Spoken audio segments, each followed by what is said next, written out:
Righty, boys and girls, good morning, good morning. Hope we are well. It is Tuesday. We have loads of decor to continue collecting today. Hope everybody's good. I'm a little bit late, I know, I apologise. Puppies have been taking a little bit longer to chill out this morning. I'm already one coffee deep. I've been up for flipping hours, it feels like. But time to sit down, play some video games. Genuinely my favourite part of the day. I'm going to have to relist and repost some auctions first thing, because if you don't put things on the auction house, it doesn't sell. That's how we make all our gold. From then, we might look at finishing off some decor stuff. At the end of yesterday's stream, I realised that I still have a lot to do in Remix. We also do need to start switching to some beta testing again. There's a couple of builds I was lurking in K-Chak's stream a little bit last night. And I've realised that the beta's had a couple of builds and there's a couple of things that have been fixed and a couple of things that have changed, which is worth paying attention to. Update our notes, maybe. So we'll see what direction we plan on going in a little bit. But I have got to get some stuff listed first. This main character doesn't actually have any decor, but it's where we buy our decor. I have a sneaky suspicion that decor sales are really slowing down. Really slowing down. Now, I hope I'm proven wrong on this. I really hope I do. I really hope I am proven wrong on this, but I have a sneaky suspicion that we've not sold much decor at all overnight. We might have seen one of our lowest 24-hour pulls, I have a feeling. I don't know why I'm suspecting that. Might have something to do with the fact I did a bit of a cancel scan yesterday and didn't see many items in the mailbox. So I'm a bit concerned to the overall value, but I am in profit already, so I don't mind too much if things start slowing down. Oh, doggos, don't get Sulla. He's eating my rug, my brand new rug. He's eating the corner of it, damn dog. Hey, oh, Sulla, good boy. Say hi to chat. Hi, chat. Hi.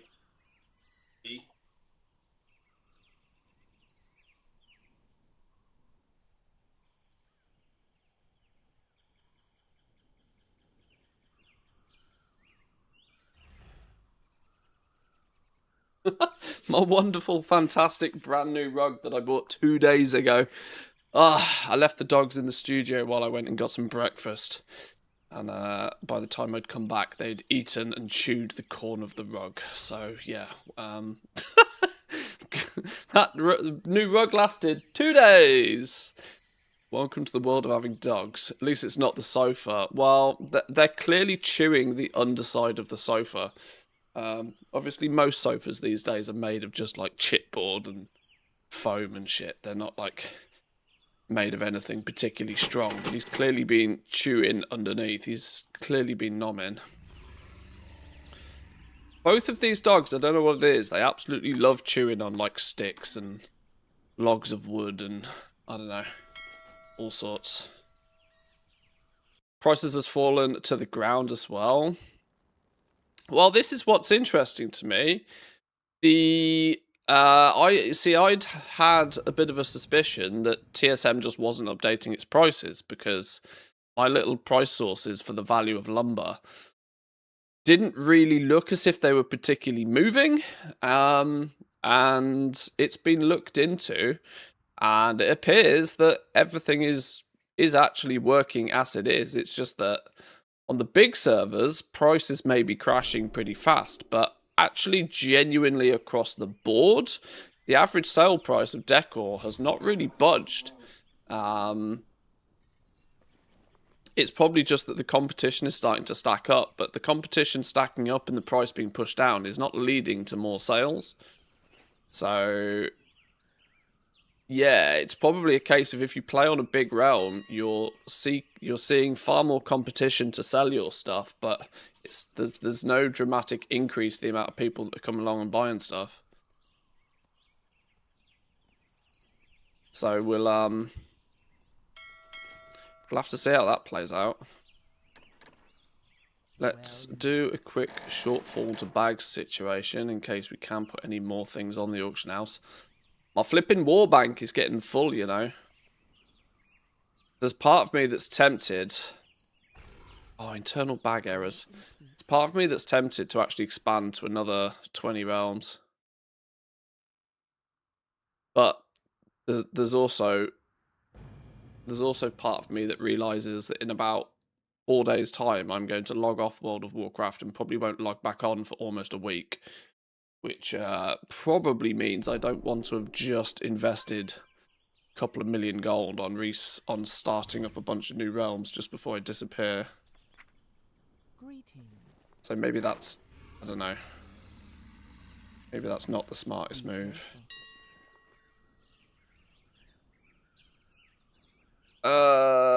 Okay, I'm just going to leave these on 48-hour listings. I should have switched these back down to like 24 or even 12-hour listings.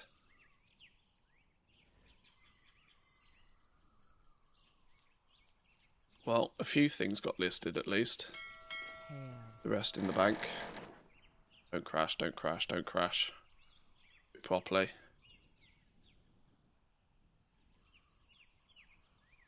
Don't crash. Is that your wallet? Or are you just glad to see me? Both, I hope.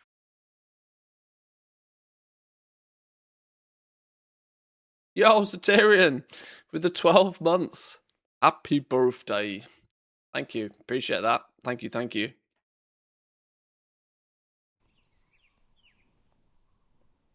Goodbye. Koto, good morning. Today's probably going to be quite a chill stream. Probably a little bit more chill than normal. Unless this coffee really kicks in and boots me in the face. I'm really quite tired today for some reason. I don't know why. My physical batteries are doing fine. My mental batteries are ruined though. This is why I'm stacking the coffees.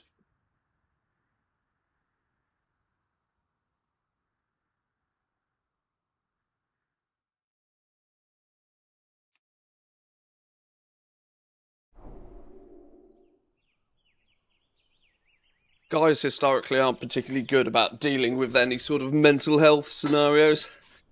And I know I'm certainly not good at it myself either. I tend to ignore stuff and put it off until I just break one day. And then I'm fine again. That's how shit works. Not a healthy way of doing it, but it's the way I deal with it. Can anybody make the aspirant's ringed banner?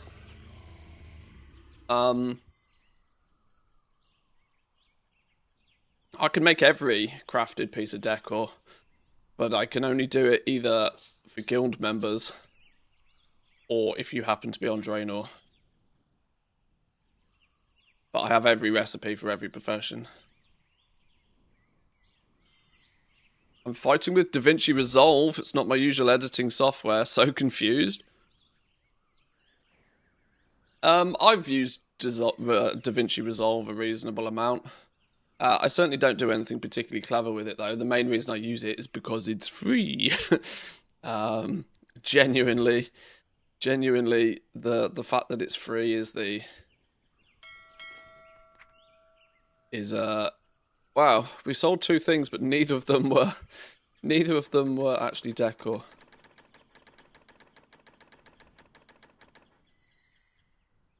Yeah, as soon as you start doing fancy things in DaVinci Resolve, I have noticed it to be quite different. I've used them all. I used Sony Vegas way back in the day. I've used Premiere a whole bunch. I decided I did not want to give Adobe a shitload of money every month, and acquiring a not necessarily 100% legitimate version of Premiere Pro was frustrating because, of course, it doesn't come with updates and stuff. And so I was like, right, well, screw all that business then. I'm just going to use DaVinci Resolve. But I definitely don't do anything clever with it.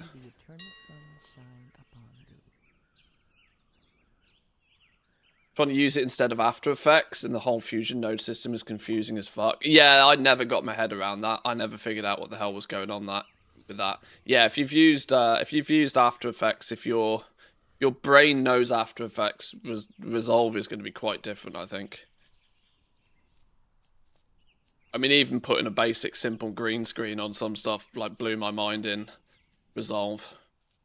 It's probably one of those that, you know, if you actually learn how to use it properly, it just clicks and it probably makes sense. But when you've come from another platform, it's like, sure. How may I aid you? How we doing, Woo? Welcome in. Good morning. I haven't had a chance to look through my DMs, by the way, to see if I have spoke to the Moo person. But I have spoke to them in some capacity at some point in the past. I just can't remember on what platform and where it was. Be careful. I just need to find out where it was. Should I be checking for deals? Probably not. Probably not.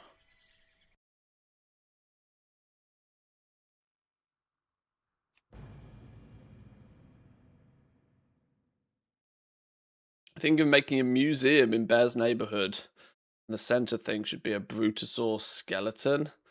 That decor is perfect for the ribs. Oh, I see. Clever.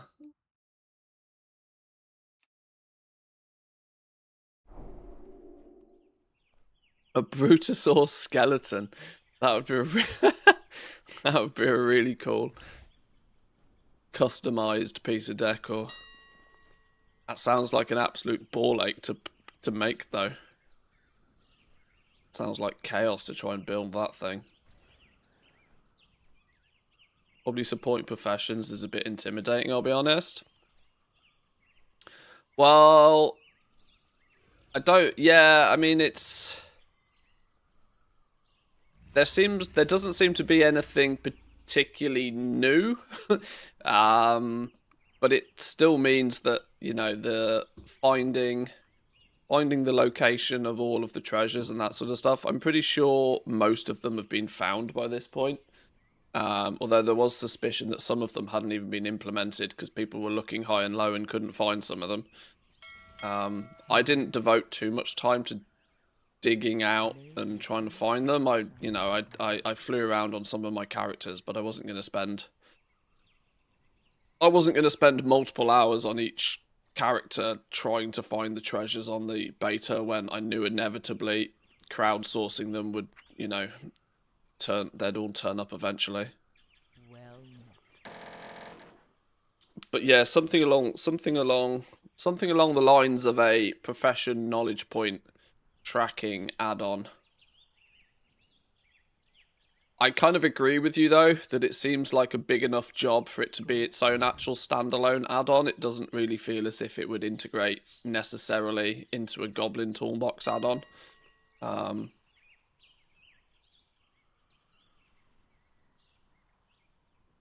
It is almost a chunky enough bit of code that it could demand its own focus. Did you see that somebody made a PC from all the decor items? It's on the WoW Housing Reddit. It's insane.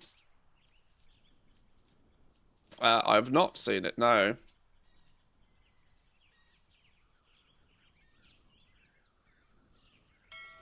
How may I aid you? I've asked this before but couldn't figure it out. If you have your flight speed showing as a percentage in the lower left of the UI. Do I? Is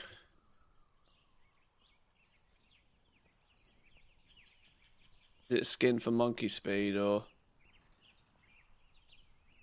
Oh, a thing that pops up here. It's a weak aura. I wouldn't get too attached to it. It probably won't exist for much longer.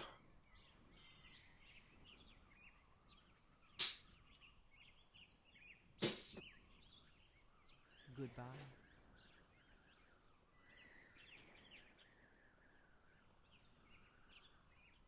how to ideally represent all the profession functionality in a compact UI is actually pretty challenging.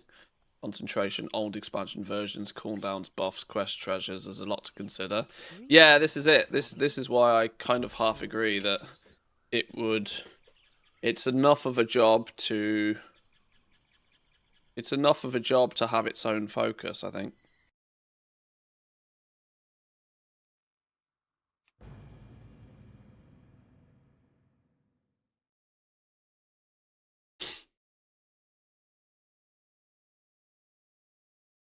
Color grading, it's incredible. Used it with the proper spaceship looking board, and the screen was directly in the theater screen. Pretty amazing experience. Oh, DaVinci Resolve, yeah. I mean, it's a good bit of software if you actually know what you're doing with it. I've heard very good things about it. Obviously they give it away for free to get people hooked on it, to upsell people to their pro version of it. And it clearly works well enough that they're able to continue giving the base version of it for free. And 99% of people seem to, you know, be able to do more than enough with the base version to make some pretty impressive videos. Especially considering the fact that Adobe will try and charge you like, I don't know, it's like $80 a month or something stupid for the ridiculous amount. Bound rack and fence post and a chair. Take a couple of sales. Greetings.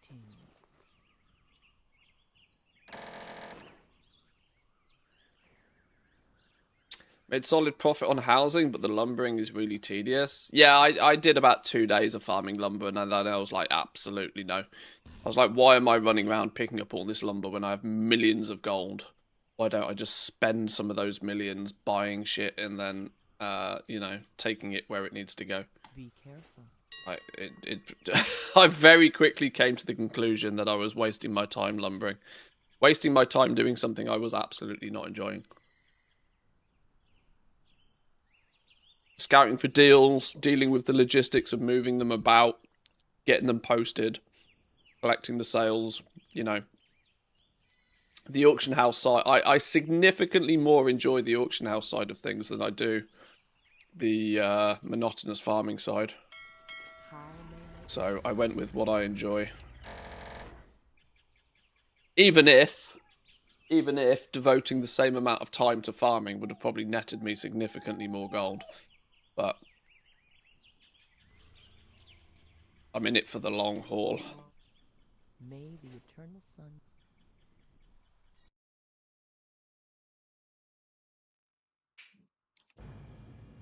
2 days, I'm happy with that. Oh no, when I mean 2 days, I mean I did an hour or two's worth of farming for 2 consecutive days and was like, I am done. Right? I am done.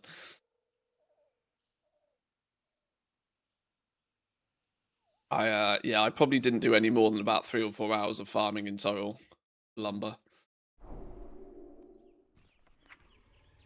Oh god, we're not selling anything though.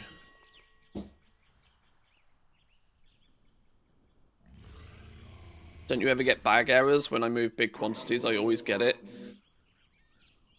Yeah, I do. I get errors all the time. I don't know what causes them. I don't know why they happen. The only way I've found to resolve it is to just log out, log back in again, and then do whatever it was I was trying to do again.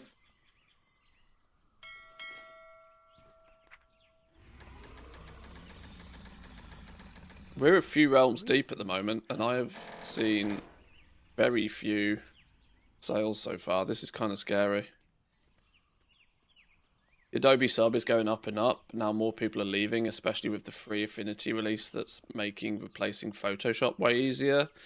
I think Photoshop's their last final real sort of... There are alternatives out there, sure, but... Goodbye. I mean, Adobe Premiere's biggest competition has to be that DaVinci Resolve is free.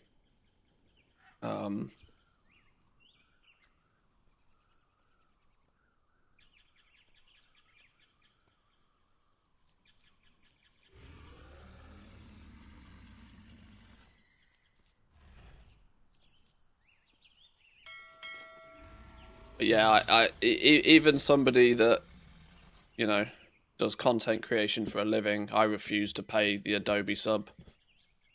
It's far too much.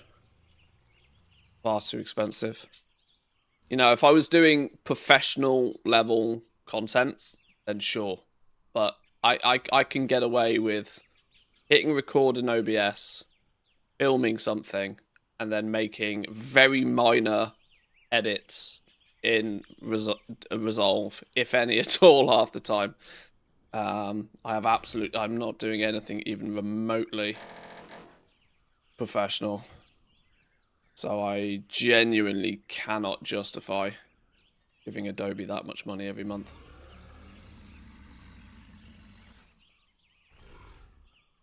Is move shortfall to bags just restocking? I don't know. I don't know how to describe this button without using the word shortfall. It moves what is missing from the auction house. If there is something in your war bank that is missing from the auction house, so it uses your group.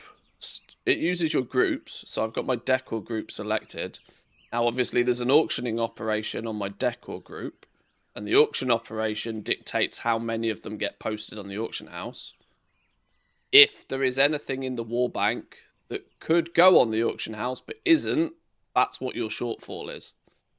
So it moves those items into your bag so then you can go put them on the auction house. May the eternal sun shine upon thee. In simple-ish terms.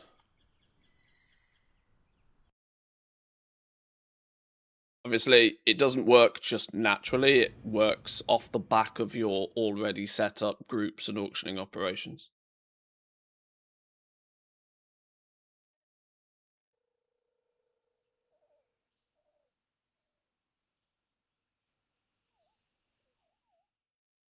Hunter recruit troops achievement done. Good effort. I was taking a little bit of a look at that. Now, obviously, it's been years since I've even looked at the mission table for Legion. I very quickly came to the conclusion, though, that to recruit more troops, you have to kill the troops, though. I was looking on my Hunter, who has, like, really high-level champions and everything, and I couldn't really see a very easy way to kill the troops to be able to gain more. I was finding it difficult to fail a mission because I'd absolutely blasted it on my Hunter way back in the day. So I need to give it a bit of a deeper look. But it kind of seems pretty wild. Yeah, you want to fail the missions. Yeah, that seems very counterproductive. Oh, stupid internal bag errors. Whatever. I don't think any of these are going to go on the auction house anyway, because this is Kazakh. No chance we're going to put half of this stuff on the auction house. I thought they lost a heart per mission, no matter if it's a win or a loss. Oh, that could also be a thing. I don't know. You see, this is the thing. When was Legion? When did Legion come out? We've had Battle for Azeroth, Shadowlands, Dragonflight in the Water. We've had 4 expansions since the last. It could be the best part of 8 years since I've looked at it. Well met.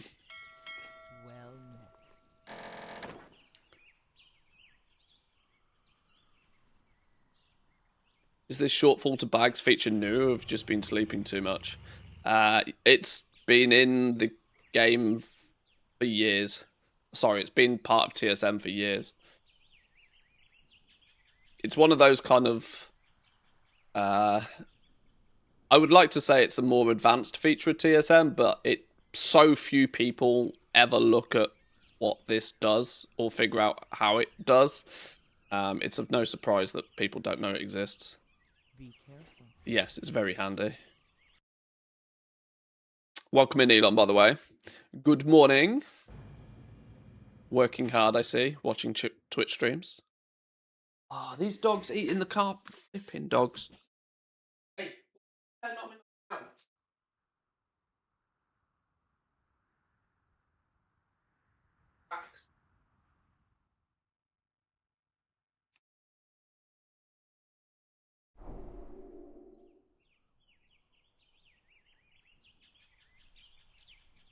Mostly lurk, but I had to ask. That's fair. Glad I can teach you something.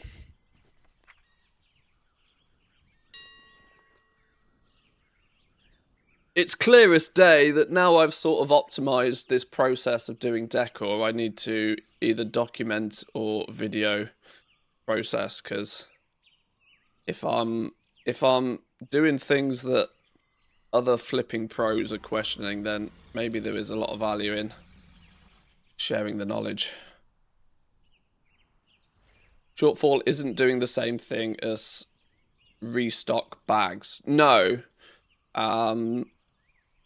Restock bags will put up to your entire... So if your auctioning operation dictates that you have... It will basically then put one of everything. Shortfall is what's missing from the auction house.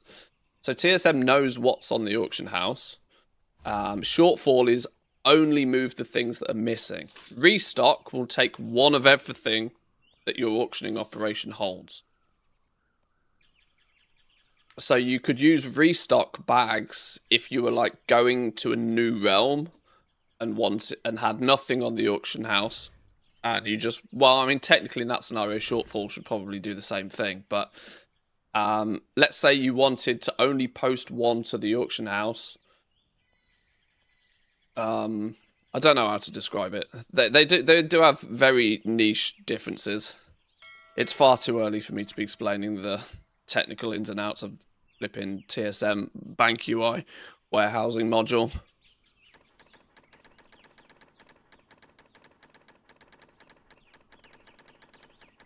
Maybe you should eat the carpet to show them dominance? I don't think rug munching on stream is allowed. Greetings. I think that's reserved for other websites.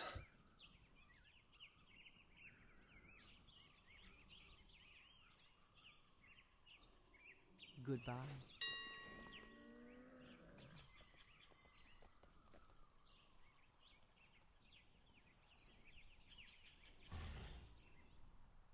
I understand that joke. Thank you, Cow and Chicken. I want to know how Cow and Chicken taught you that. I thought Cow and Chicken was a kid's cartoon.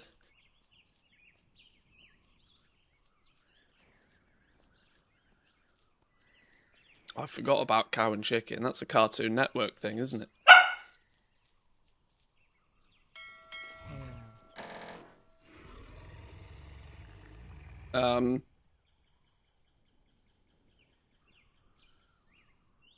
So yeah, the shortfall to bags is what you're missing. What you're missing on the auction house, it will take from the war bank or from the bank store, from the storage space to your bags. It will move whatever's missing from the auction house. This is handy for when you have a bunch of things on the auction house, but some stuff might have sold and you want to just fill the gaps, basically. Post cap to bags is just take one of everything and ignore what's already on the auction house. This can be helpful if you want to post one to the auction house, but you want to keep one in your bags for a quick cancel scan repost scenario. Move to Warbank is just take everything from that auctioning group and put it in the Warbank, so it's moving things from bags to the Warbank. And max expires to bank, I think, is self-explanatory. If you have a auctioning operation that basically says after something has expired X amount of times, don't post it, then you can move all of those things to the bank. I very, very, very rarely use this because I almost never hit my max expires limit. Although this might be more useful for the really sort of long-term sort of buying, selling, flipping sort of stuff. Warehousing is more about just moving things places, and it's not really taking any, not looking in any way, shape, or form at what's already on the auction house. It's just purely for just, you know, organizational stuff.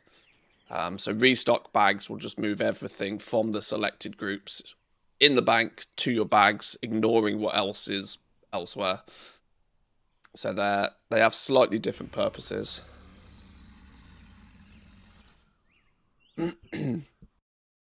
Loved cow and chicken, but Ed and Eddie was the best.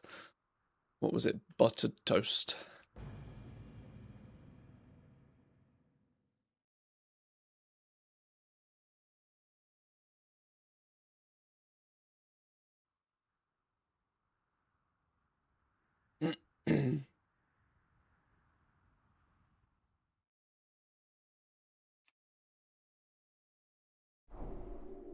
Right, please say we've sold a few things here. Okay, 77k worth of stuff. That's better.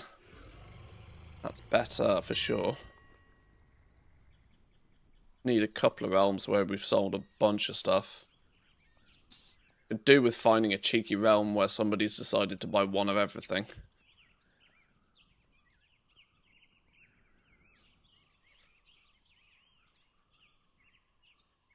They were the original goal makers. They needed money for the candy. Hustlers. Bunch of hustlers. Traveler.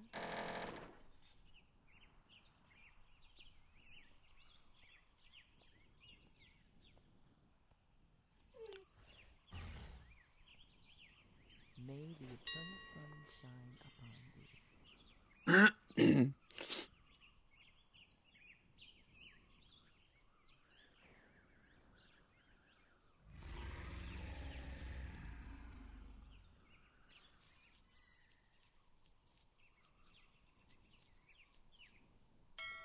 Well met.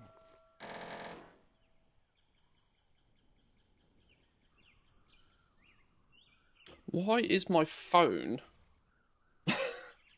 Why is Spotify active on my phone? Every time the track changes, I'm getting a notification on my phone. Go away. Stupid phone. Come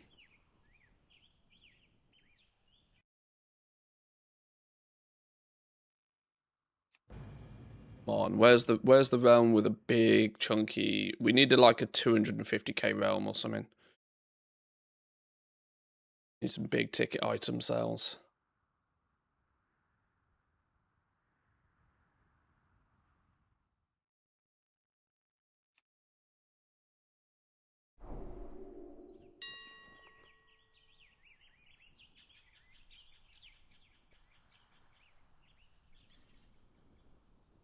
Lots of undercuts here. Lots of stock here. Means it's got to be a reasonably priced realm to have this much stock here. Not cancelling auction below minimum price. I don't like to see too many of those though. That means stuff's getting cheap here. Oh god, we haven't sold a bean here either. We can't have all of this stock on a realm and not sell any.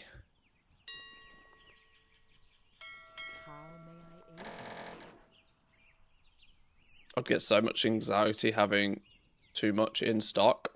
Well, once you've covered the cost of all of this, every single piece of decor I own is basically free now because I've covered the cost of buying it all. I've already sold enough to cover the cost of buying it all, so technically it's all free. So it can depreciate in value. Doesn't make much difference to me from this point on. But yeah, it did take me 6 days to get to that point though. So the first 6 days were a bit scary.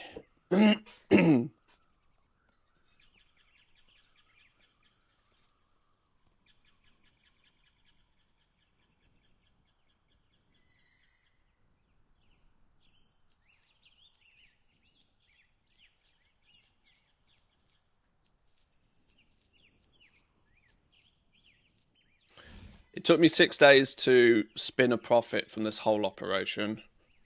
And in fairness, if it wasn't for one absolutely monster mailbox, I probably wouldn't actually even be profitable yet. Well met.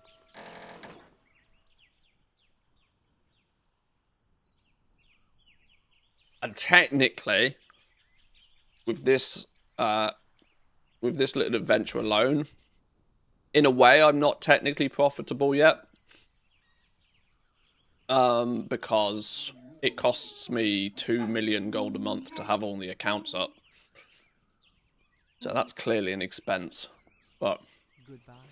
so I need to have made at least 2 million profit before I actually technically have made profit, if you know what I mean.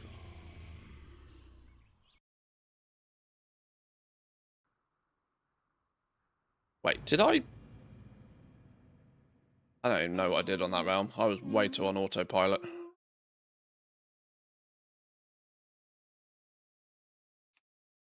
I had that same thing there where, you know, where you just like,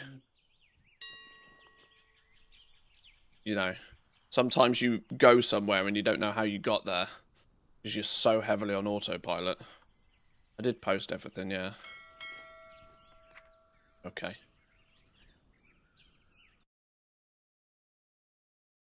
When did housing release in early access? The actual date? Yeah, 3rd of December, yeah. It's only been out for like 2 weeks. 2 weeks tomorrow. 2 weeks today. So these first 2 weeks have been kind of chaos. But in a fun way.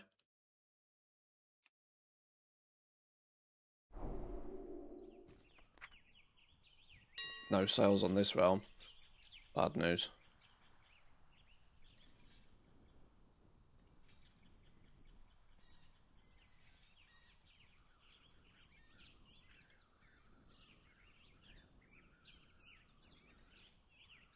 Most of my profit has been flipping, made more gold there than Decor. Well, what do you mean? Are you flipping other things? Not the actual Decor. Flipping the mats, for example. Okay. Yeah, I've not paid any attention to the materials. I didn't stockpile anything going into this. So I knew the flipping of the materials wasn't going to be my jam. But I left it a few days, waited for the first couple of days of absolutely crazy prices to move out the way. Then we dumped a bunch of gold in it, and then we spent a few days redistributing and reselling.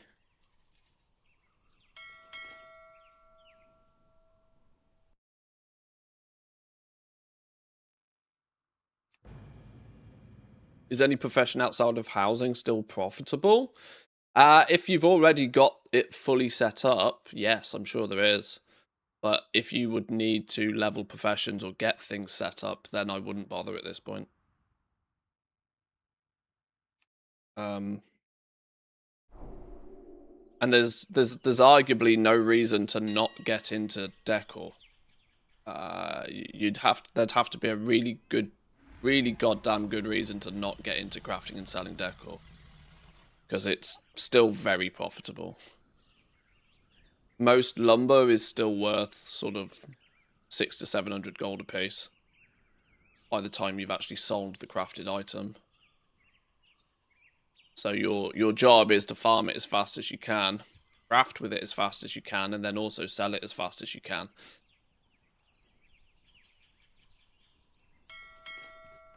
But at face value, haha, 50k for a Tauren fence post. At face value, most lumber is still worth sort of 600 to 700 gold.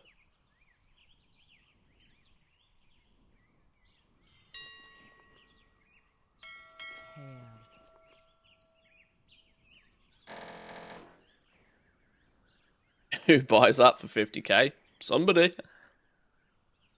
Somebody.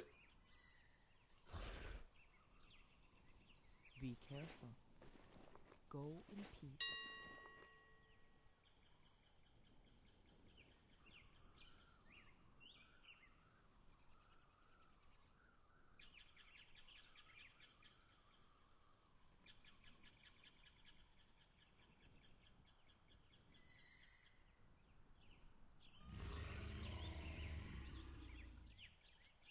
Is lumber farming on a single character still yielding more than 10% of a token? Well, let's do some simple maths. Let's take a lowball price of a piece of decor at 500 gold a piece. Lowball price of decor at 500 gold a piece. You can probably get 250 pieces of lumber an hour. So there's 125,000 gold of value you can collect per hour.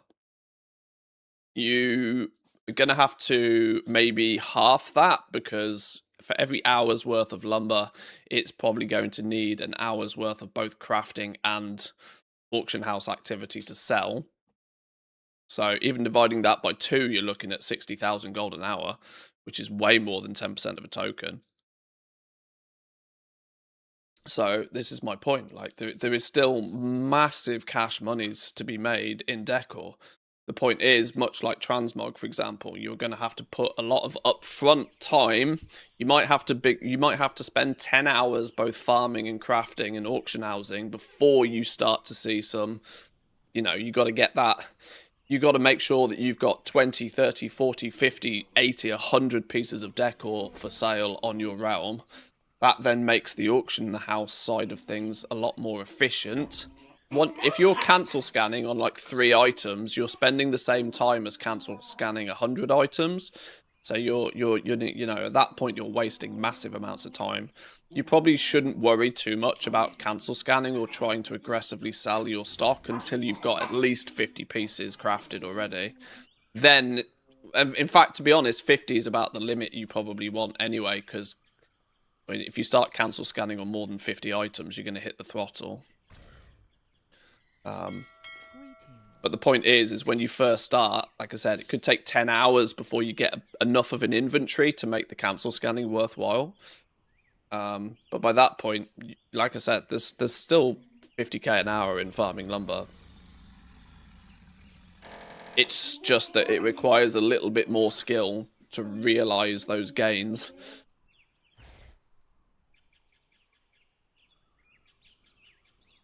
And that's with a conservative 500 gold per piece of lumber, where the average sale price of lumber is still higher than that for most expansions.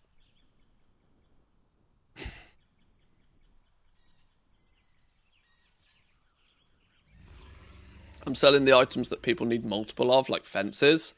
I'll post 10, 20, 30 of a thing and then just wait for a big buyer. I've sold 10 plus pieces of decor every 3 to 4 days. Yeah, like when your inventory level is small, throw it on the auction house at a bit of a discount and basically sell it to a reseller. Let people with deeper pockets like me buy it off you at a fair market rate, and we'll spend the time redistributing and reselling for our markup,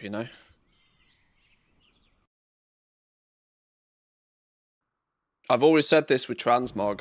People who go out farming transmog, anytime you find something that's like rare or of high value, take that number and half it and just sell it quickly, and then get back to going and farming more.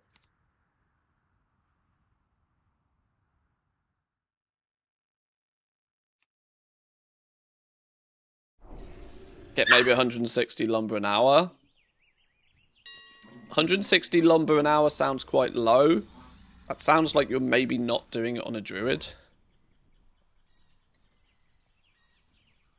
You should be pushing at least 200 lumber an hour, really. In pretty much any expansion. Greetings, traveler.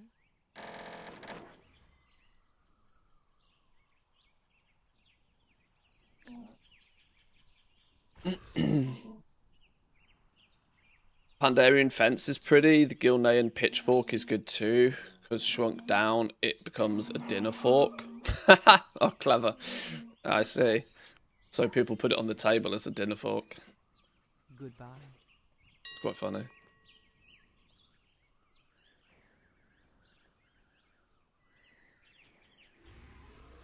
Older expansions are more lumber per hour. From what I've seen, it's pretty much normalized across the board.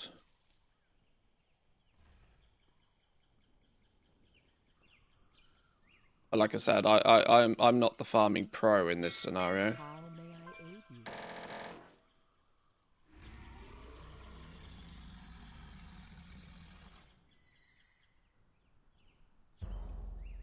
Sleepy Cholita's sleepy. If I knew where you'd live, I'd come over for snooze with a doggo on the chewed-up couch. The top of the couch is alright. It's just that they're clearly chewing the chipboard on the underneath of it. Because yes, my sofa's made of chipboard because it's a cheap IKEA sofa. Well, as cheap as sofas get these days. It was still 1,500 euros.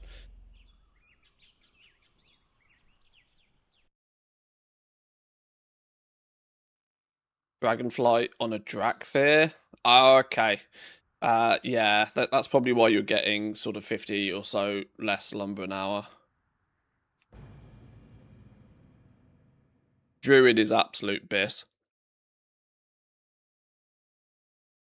When you're picking up 150 to 200 items an hour, think about that 1.2 to 2 second timer to mount up every time. That really does add up. Really does chip away at the efficiency when you're picking up a lot of stuff.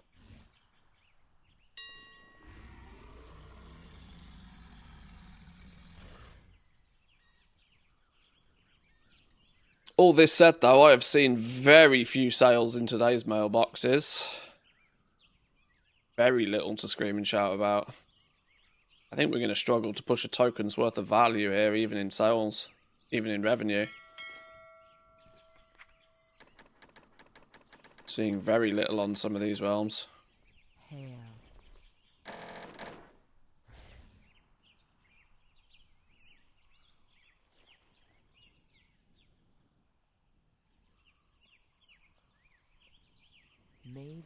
I think we're starting to get to the point, though, where people are going to have to consider the Decor being a bit of a long-tail adventure rather than a get-rich-quick scheme. You can still go out farming lumber and get, as we've already done, like, napkin maths, 50k an hour in terms of, like, actual item value. But you might have to take a little bit more of an understanding that it could take you some... Without some aggressive posting strategy or a very large inventory, we could start seeing the decline in the actual purchase of items. But at least what I have seen so far is that it hasn't had too much of an effect on the actual price of stuff on the auction house.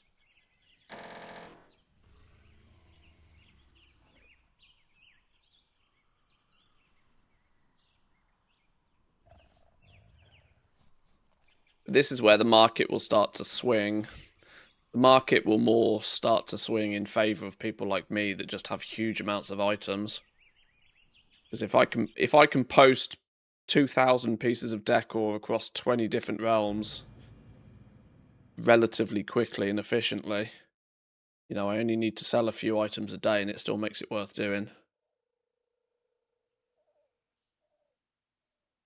Somebody posting their 20 pieces of decor, if they don't get a sale, the whole adventure's been, you know, worth nothing.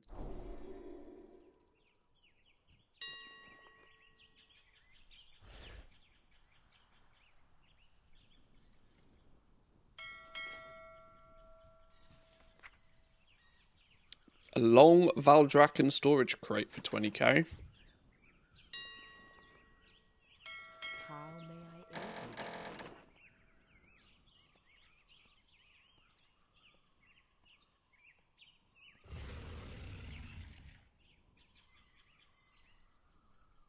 Goodbye.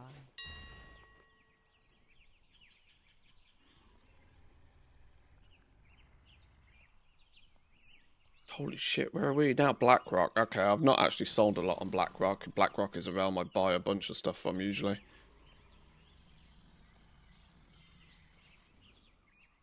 It's this mid-tier stuff that's holding its value the best, though. Items that take like 20 pieces of lumber are like holding their value really well.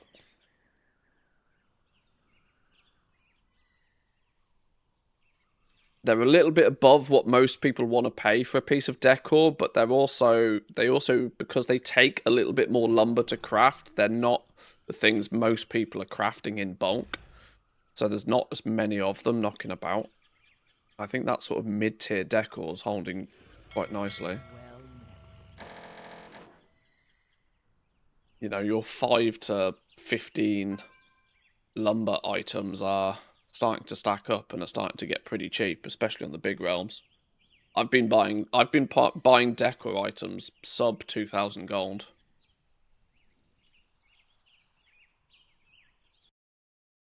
Which then gives me a lot more room to take it somewhere and sell it for 10k. 10k is still, you know, you'll sell them you'll sell them quite nicely, but that's still 5 times markup.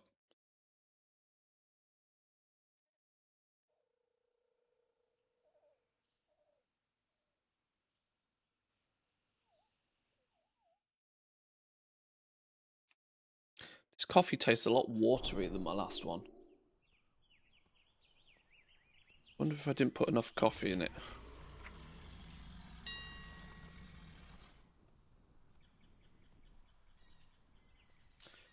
Done some math. Ever since Decor came out, I've made 3 million in pure profit with just the one account, so I'm happy with that. I'll still have some Decor inventory on some realms.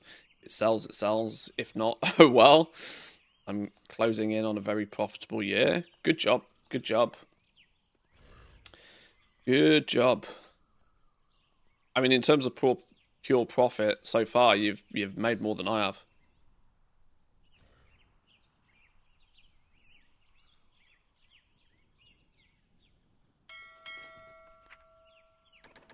Oh, another realm where we haven't sold anything. This is painful.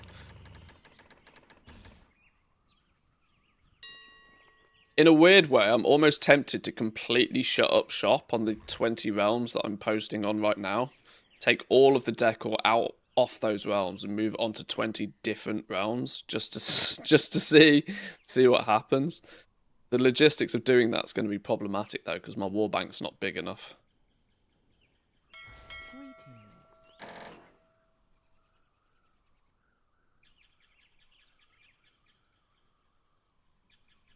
May the eternal sun shine upon thee. I mean, that's 3 million gold in like less than 2 weeks. You know, think about that. I mean, people would be more than happy with 3 million gold profit in the first couple of weeks of an expansion, right? Let's not forget that for most players, the first million gold is the hardest million to make. To have made 3 times that amount in pure profit in a 2-week period at the very end of an expansion is mental. That's like crazy good.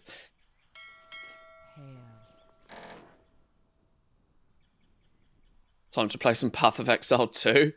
New druid class is mad. Well, you've made a good year plus of game time. So you can afford to go off and play some other games and just chill till midnight if you wanted to now.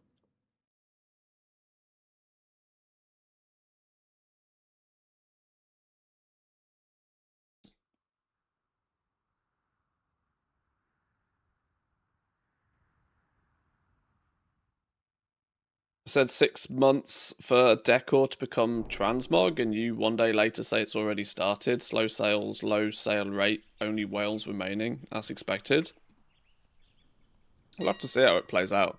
I am a lot of what I'm saying is just spitballing ideas for the most part.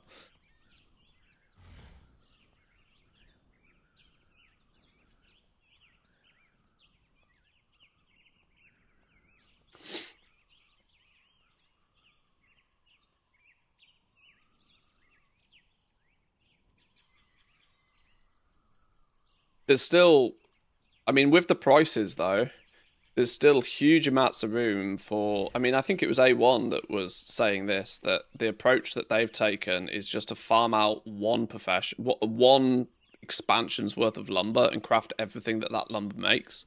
But then to circumvent the need to play too much auction house shenanigans, just post it at a 20% discount and it will just get snapped up by somebody else that will probably then only go to relist it. Like when you're out farming and crafting your own stuff, it's not for you to particularly care who buys it. A sale is a sale. If somebody buys it to relist, it then becomes their problem. You've made your money. You know, move on and either do it again or do something else. That's where there's still a lot of room to move with this, which is not so much like transmog, because transmog is so very, very, very random. Especially if you're farming up transmog, you know, you could go a few hours without getting anything of actually any value. And if you don't get anything of any value, then you've got nothing to deep discount to sell to a reseller even.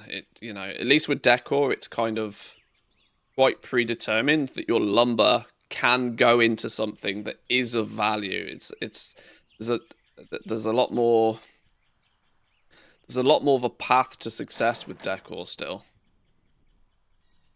The long tail is, yes, it will probably act very similar to transmog in that regard, but at least there's the advantage with Decor that people aren't restricted to only ever needing to buy one. I think that's gonna make the market quite interesting as we get into midnight.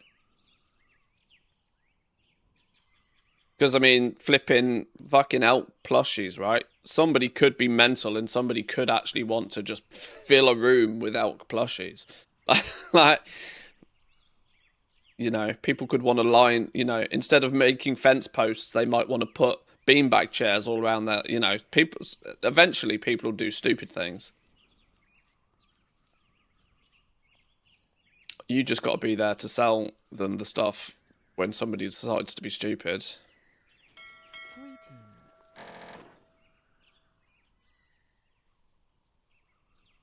My prediction was 2 weeks. I mean, we're hitting the 2-week mark now. We're definitely hitting the 2-week mark now, so we're not far from that. I'll finish relisting all these realms and then we'll have a look at the numbers again. I really don't think I've sold a huge amount in the last 24 hours. Unless we've got some big sales ahead of us. Midnight Decor is so good. Checked the cast log on beta and was drooling at all the void themed items.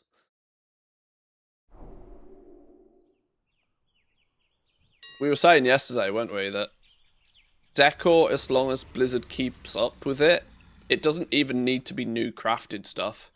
If there is a bunch of new Decor, if there's a Decor theme that can be collected that turns up with an expansion or a patch or a holiday event or something like that, you'll get supplementary sales on the crafted gear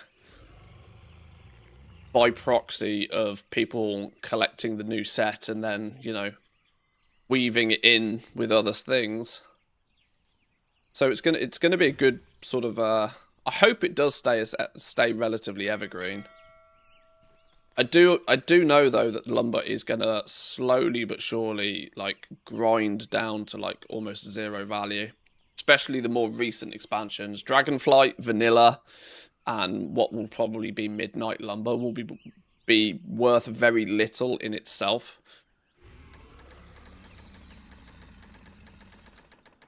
The previous expansion, you know, there is though a nice 10 expansion window there where there's possibility for it to hold some value.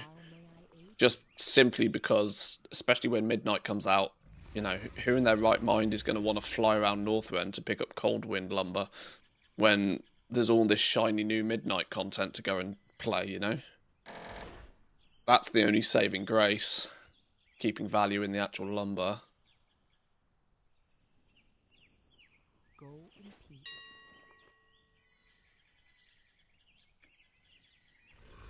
Midnight Decor's bottleneck will be the moats, not the lumber, in my opinion. You probably... Well, see, this is interesting. Kachak seems to have been doing a lot more farming on the beta and seems to be slowly coming to the conclusion that moats are very plentiful. This might mean that me and Kachak disagree on something for once. our views are often quite well aligned with goal making stuff, but it appears as if he's starting to come to the conclusion that moats are very plentiful. I'm not convinced. I'm still pretty sure moats are going to be the bottleneck of crafting, with just how many of them are used. But he equally has been doing some farming and is drawing the conclusion that if you spec correctly, you can get a lot of them. So we'll have to see how that actually plays out. This is one of those things where gauging what an economy will do before it's actually live is quite difficult. Bots will do that for us. Well, there's one of the, even, you know, that it's, I mean, sure, bots will. But the moats come from the overloading, and the overloading mechanics are going to be more frustrating for bots to deal with. Not that they won't be able to deal with them, just that, you know, their efficiency might not be very high.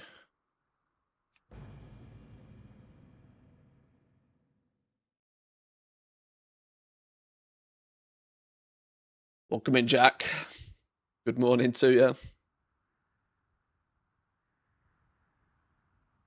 The key is to know if you get moats from skinning. Oh, you can. There's the incenses that you can apply to a mob to get moats. They also take moats. They take moats to make. So you have to spend moats to get moats. And that might require a higher investment of knowledge points before the incenses become profitable. You know what I mean? You might, you know, just unlocking the incenses, it might cost you 2 moats to make one, but then you might only get between 1 and 3 moats back, so it's a bit sort of gamba. When you're fully specced, then you might be able to, like, basically guarantee profit from the moats. But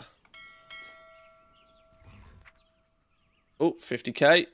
We need a few more realms of this value. Fence post, Borealis bookshelf, Valdraken fence to go with the fence post. I wonder how many fences they actually bought. And a gilded Dalaran banner.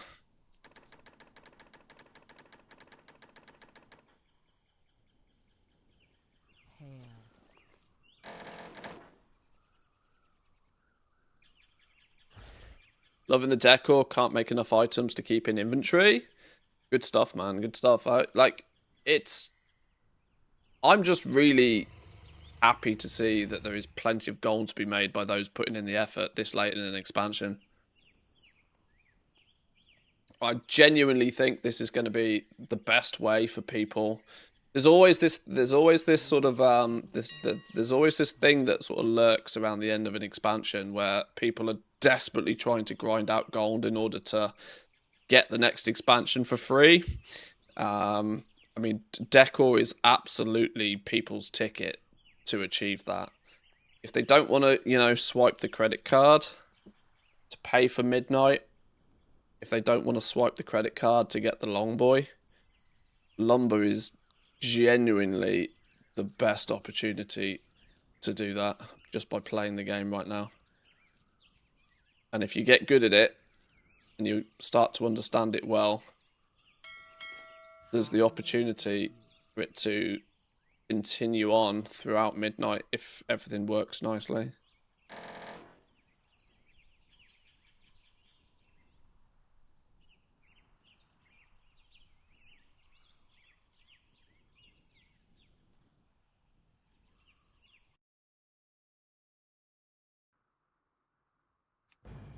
Right, 3 realms left.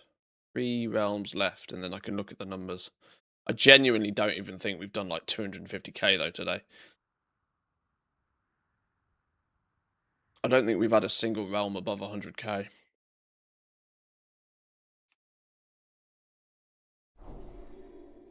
I'm hoping this is just a glitch in the Matrix and we've just been unlucky today.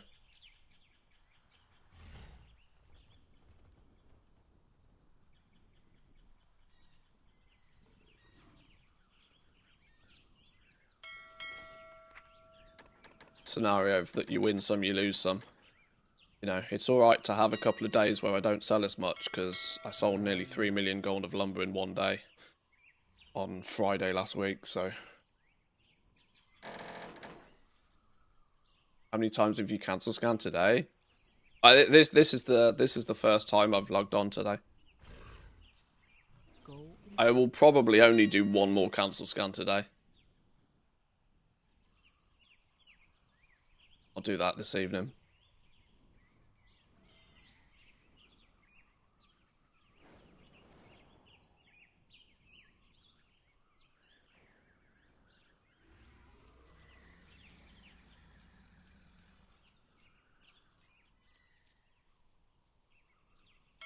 Greetings, traveler.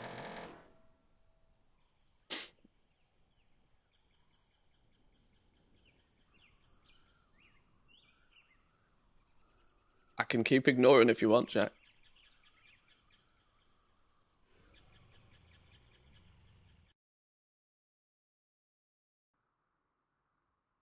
Two to go.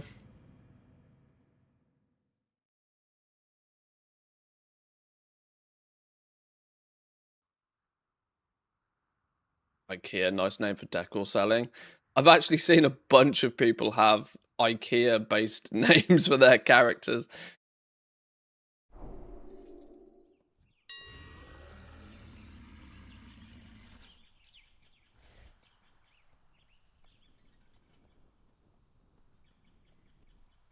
A lot of undercuts here.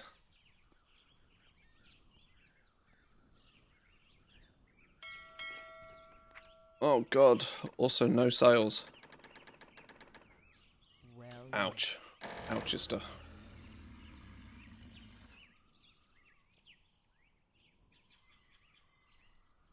may the eternal sun shine upon thee. Remix to some good bronze earning now. I'm pretty sure you can be making... I don't really know many ways to like particularly farm bronze. The irony is that actually leveling characters felt one of the most efficient ways to get bronze, because you get that big stack of bronze every time you complete a dungeon for the first time. Greetings. I've been making 100,000 bronze per character I level at the moment. Which, if you've been doing a bunch of them for any reason whatsoever, that bronze is really stacking up. Nighthold Mythic is almost 50k. Yeah, I mean, there you go. On characters that are geared and can just blast those. Goodbye. It's not bad either, is it really?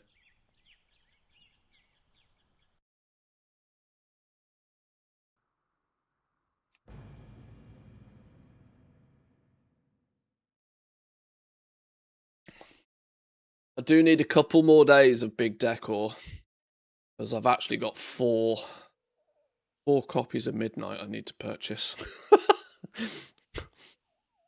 I need 200 euros of Blizzard balance to pay for 4 extra copies of Midnight. No sales on this realm. Ouch.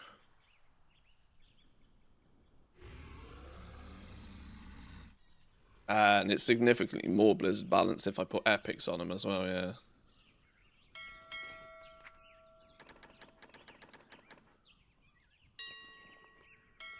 How may I aid you? Although I'm not sure if I need epic on them.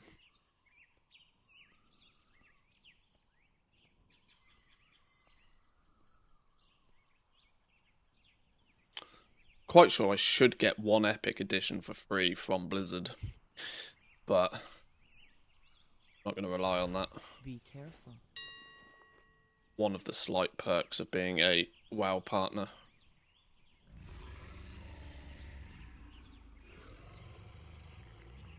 I don't know if I meant to tell you that or not.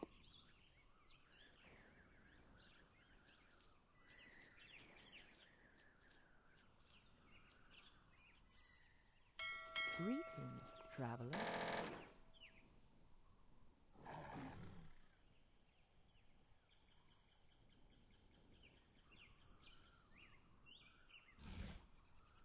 Right, okay.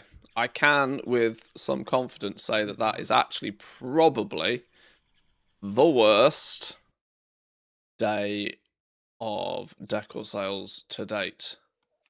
Now, I'm not going to draw too much conclusion from that. I'm going to hold accountable of the fact that it was a Monday. And that it can be counteracted by the fact that I had a very, very good Friday.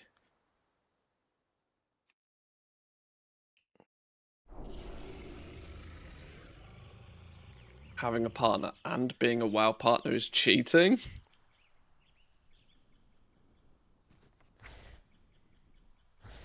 Was that cheating?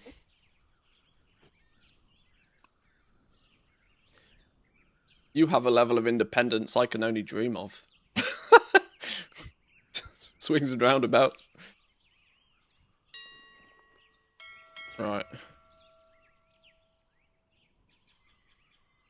Last hour-ish. Oh, it hurts. Oh, only 281,000 gold of sales. Oh, it hurts. Okay. Off 281,000 gold of sales off 22 realms. I mean, it's definitely worth doing. But that's still an owie.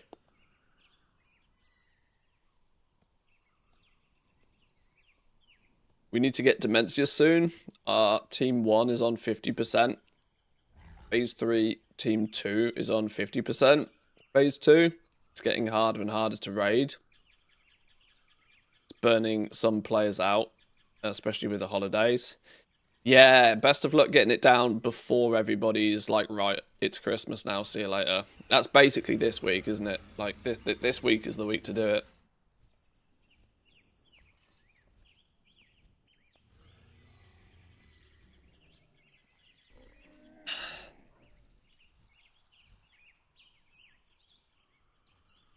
It's less than I made yesterday. Yeah, this has not been a good day. This has not been a good day, but still for the month, we're doing all right for the month. Technically, I'm still 326,000 gold in the hole. That's because this account has paid for the tokens for this month of game time. So I'm 300k away from technically being profitable. But excluding the purchase of game time for 5 accounts, 5.8 million in purchases, 7.6 million in sales. But of course, we still have a boatload of stock still to sell. So I could very simply just stop buying shit now and just, you know, stack up the profit over a period of time. Made 13,000 gold from vendoring stuff. I don't know how that happens. Sure. Only 22 gold from questing. You can tell I don't really play the game, can't you? How are the Christmas streams looking? Next week is week off. That's the simple. That's the simple TLDR. Next week is week off. The 22nd is a Monday. We go to the in-laws on the 22nd in the evening, though. But the morning of the 22nd is going to be packing and getting everything ready and stuff. So there'll be no streams basically next week. Yeah, basically no streams next week. Plan to start back on the 29th.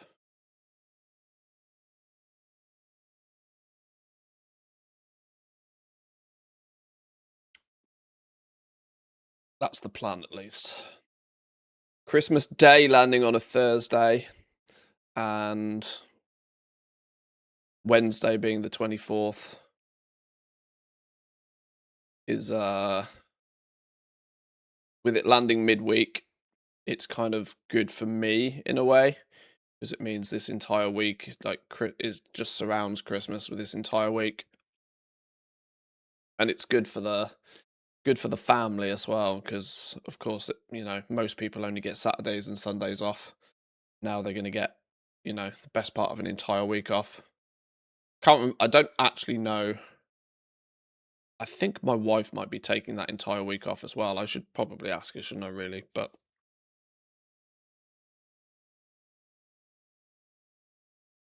what's the add-on on the left side? This is Goblin Toolbox. You can find a link to this in Discord. It's not, like, published officially yet. It's made by Woo, community member. He's working on it, and I've took a little look at it and been testing it a little bit in the PTR channel on Discord. There's a link to it pinned. Okay. Right. Probably I've got two options now. Either I go poke around on the PTR on the beta for a bit, or I work on farming up some decor stuff on the main account, which could actually entail doing a bit of remix,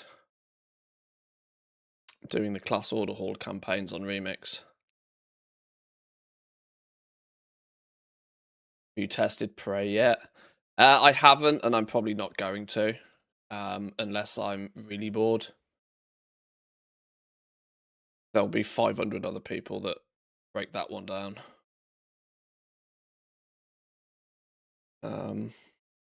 I started leveling a Death Knight last night, doing the Order Hall campaign on the Death Knight. I still need to do that.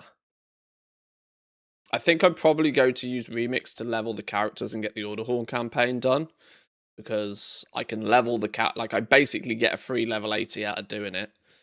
Now, of course, I don't get any progress on the mission tables, but I can then port those characters to retail, then do the mission table stuff on retail.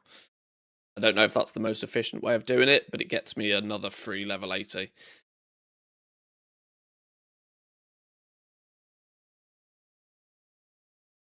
Most people have turned around and said that the Class Hall campaign can basically get you to level 80 anyway. So I was putting that theory to test a little bit last night. Fortunately, Zygor basically just tells me what to do and where to go, which is kind of nice. Oh, enter Neltharian's Lair dungeon. Kill Dargrul. Oh, yeah, this is why I stopped. This is why I stopped. Sure. Specific dungeon. Neltharian's Lair.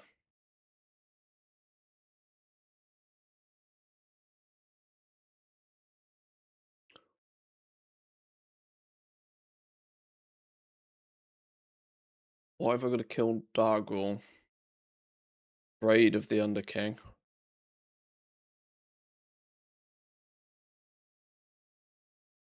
Got to be insta-Q, right? Come on. Tank spec.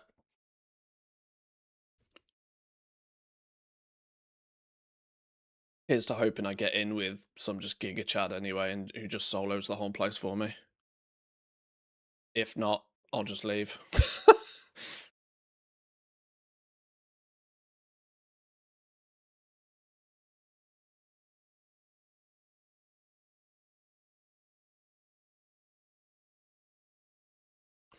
So yeah, the expansion features the Legion class hall. I simply went with the theory of I'll just start at the top and work my way down. So I'll do the Death Knight now. Need to level a Demon Hunter on Remix. Demon Hunters are quite fun to play anyway. Monk I'm not looking forward to. Sorry, Drizzling Rose, cover your ears.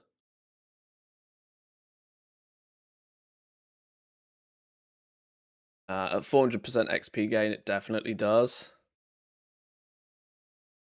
Well, I'm level 30 already, and I'm only, like 25% of the way through, according to Zygor's guide. So, in theory, yeah, it should probably get me to 80 by the time I finished it.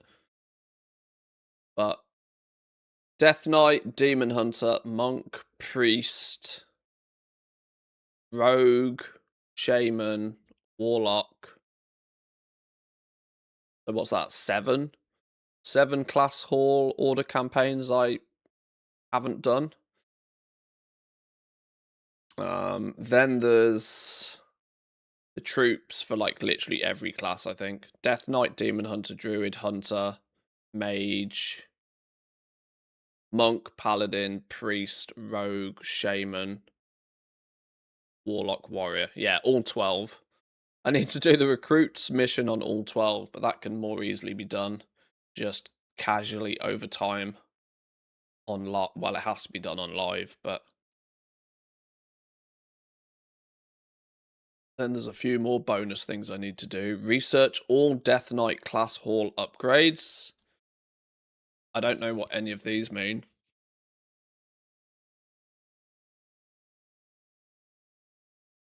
Is there one of those for every class as well?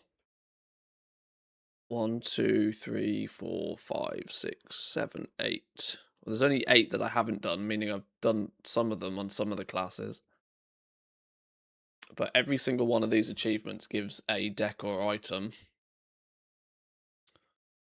Locate and unlock a hidden appearance for your artifact as a Death Knight. Oh, this is something I need to make sure I do on these characters as well then. Interesting.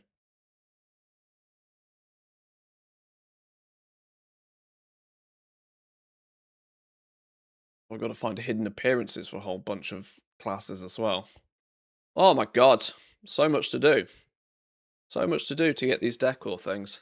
I had absolutely no idea there was so much to unlock decor-wise, of which so much of it can be done in Remix.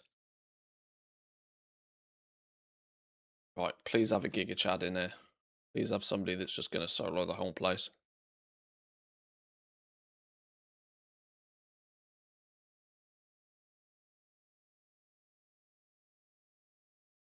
I mean, I'll run through and pretend I know what I'm doing, but if anybody expects me to actually know what I'm doing, it could be a bit of a sticky situation.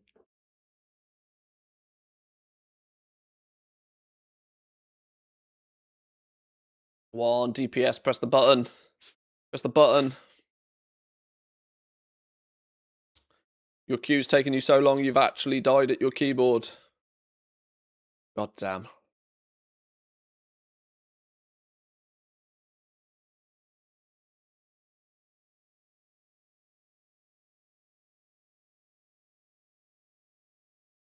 Oh, I could have gained about 15 levels in this time.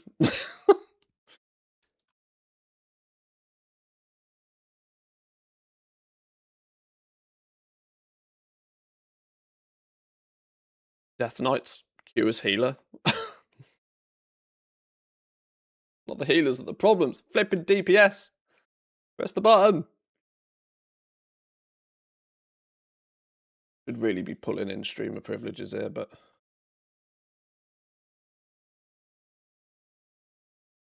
it feels more gratifying if I do it legitimately. Hurrah. Any Giga Chads? Oh, there is a 1 level 80 in here.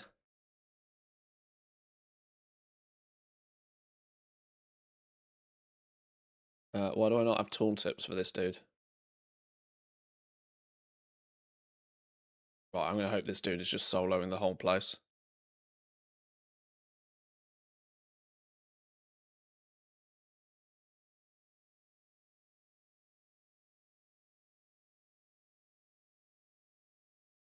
Ah, he's got 700 plus gear. Go. Yes! Love a free boost.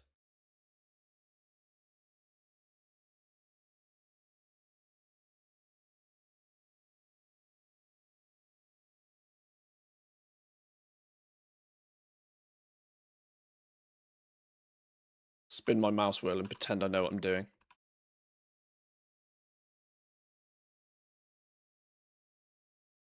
Aren't you supposed to be tanking? Yeah, definitely not. Definitely not.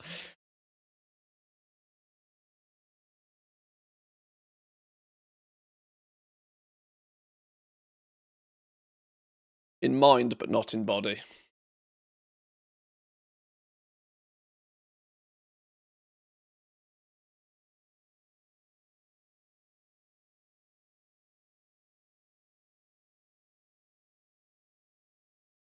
Yeah, the other Death Knight's item level 700. We're chilling.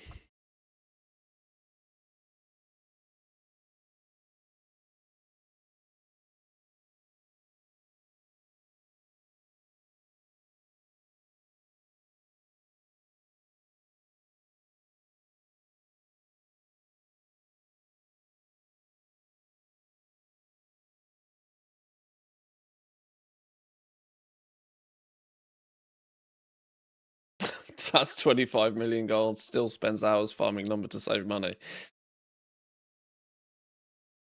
Humble brag there, Drizzling Rose. Humble brag.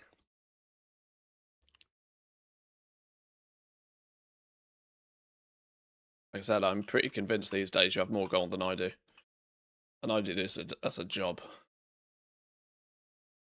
So retro only internet boomers get it.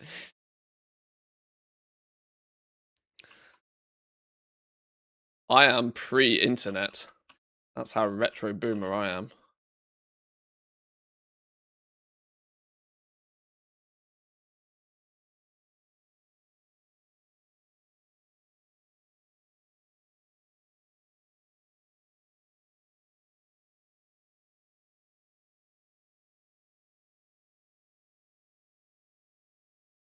Yeah, if you remember a time before the internet, you're officially old. Not even up for debate anymore.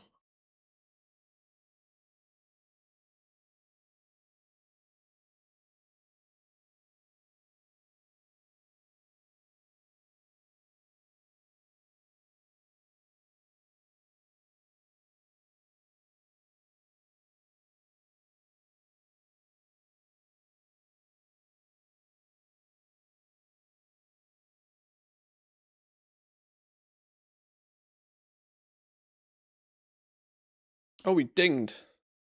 Get me out. Still hear the dial-up internet tone. Yeah, sounds like somebody put a cat in a blender.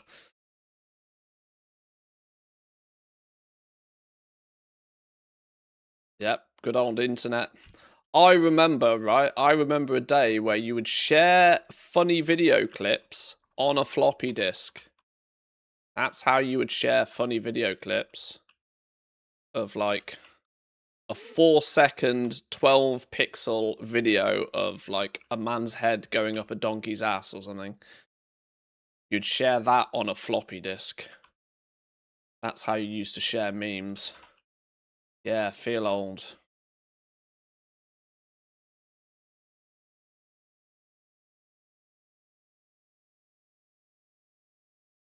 Oh shit, I'm meant to be doing a quest in here. What am I meant to be doing? No, it's the final boss, it's fine. Oh no! I got aggro on something.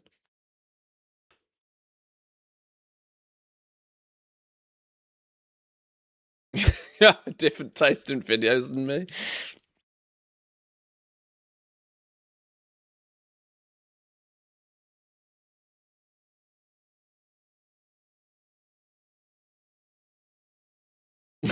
Man's head going up a donkey's ass.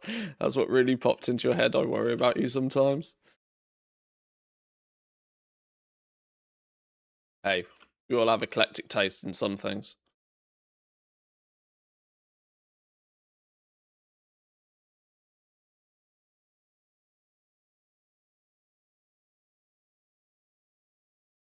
Try and tell me you never went on rotten.com on the school internet computers. Thunder Tota. Oh, okay, cool. Yoink.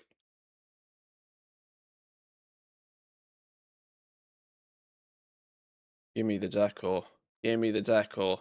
Never lucky. Skamazed. That complete the quest? It did.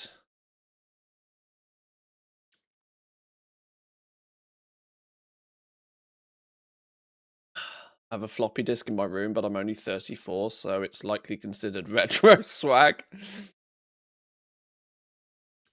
Well, it's funny, isn't it? It's like the In like Microsoft Office, young people are like, why is the save icon like an envelope? And it's like, no, it's not an envelope, it's a floppy disk. What's a floppy disk?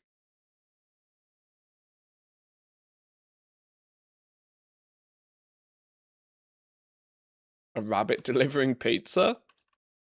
Cool.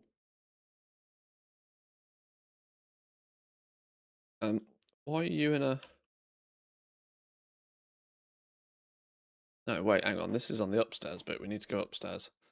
I don't know my way around the Death Knight Order Hall. I ain't never been here before. Sorry, I didn't ignore Khadgar. Enter Darkheart Thicket. Kill Shade of Xavius. Oh, why have I got so many fucking dungeon quests? Darkheart Thicket. So many dungeon quests.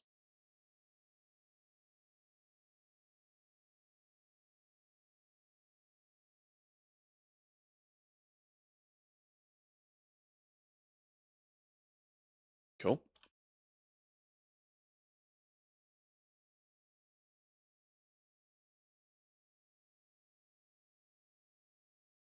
Use a second artifact to pursue. I probably need to do the other artifact quest as well at some point, don't I? I don't know. Still far too young for me. I've still got a games collection on cassette tapes. On the old Atari 2600s.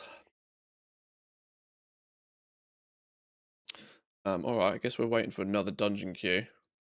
Less than a minute for a healer, apparently. Might as well do the other artifacts, it's all XP. Yeah, I mean, I can start picking them up, I suppose, while I'm waiting. We're waiting for a dungeon to pop.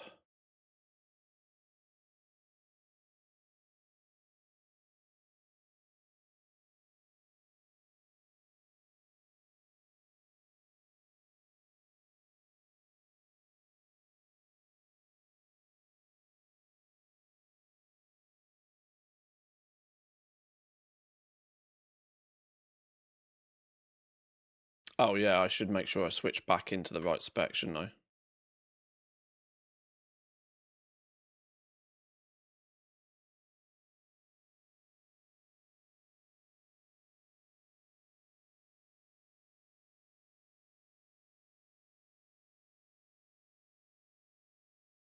Oh, this has only gone and paused me flipping dungeon queue though.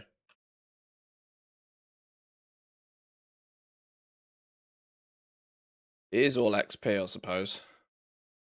I don't think I really need the extra EXP.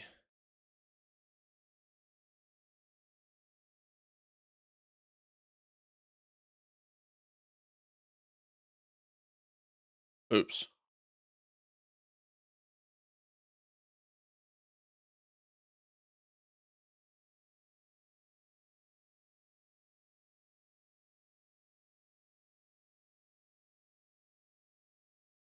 Ding!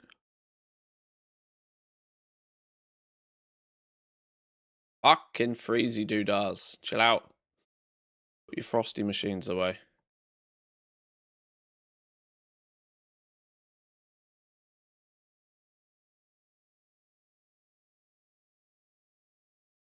Hardened? Sure Jack's got a wood joke about that.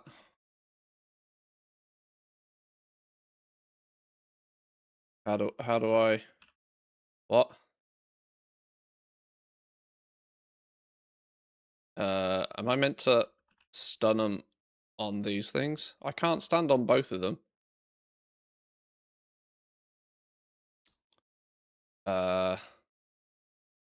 Use death grip? I don't have fucking keybinds. I don't have buttons.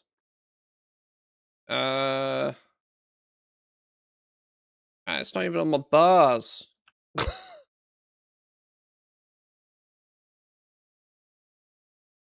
I don't have death grip. There's death grip.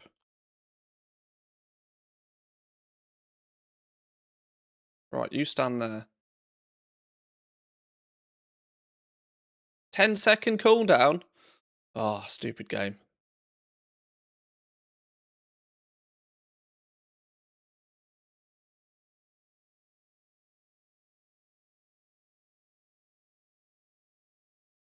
We're not good?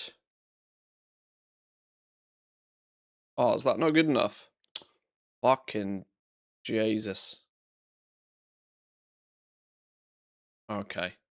Now you're chilling. Try again. Whose silly idea was it to do this?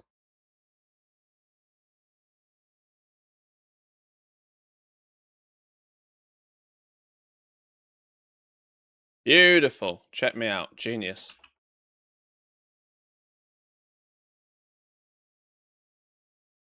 Look while I clean IRL. Enjoy your cleaning. I hate chores.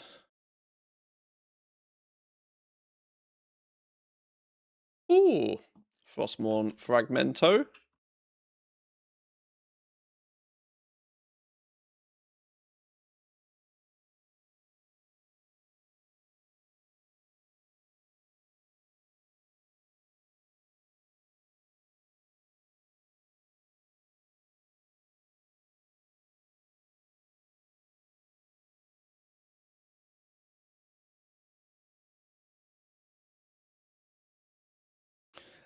Arguably, I should be taking the time and the effort to actually learn how Death Knights do Death Knight things, shouldn't I? But this is often, I suppose this is probably a good example of why I think leveling is too fast in retail these days.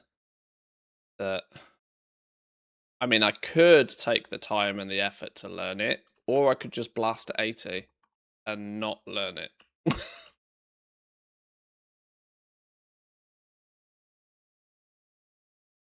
Considering this is going to be a relatively disposable throwaway character anyway, I could just scroll my mouse wheel, get to 80, get the job done, and not actually try and put any effort in. I wonder which one you'll choose. Yeah, exactly. This is my point.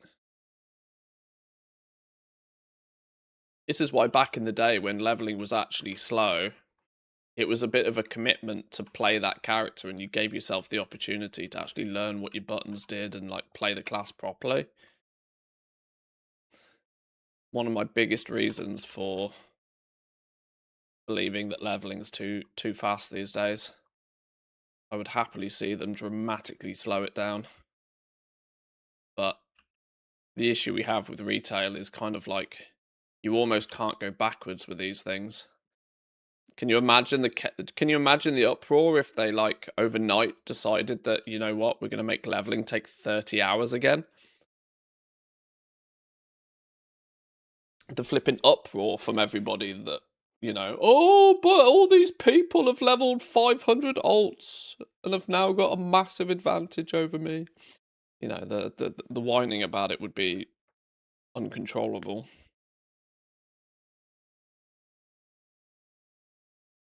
But they kind of can't go backwards, really.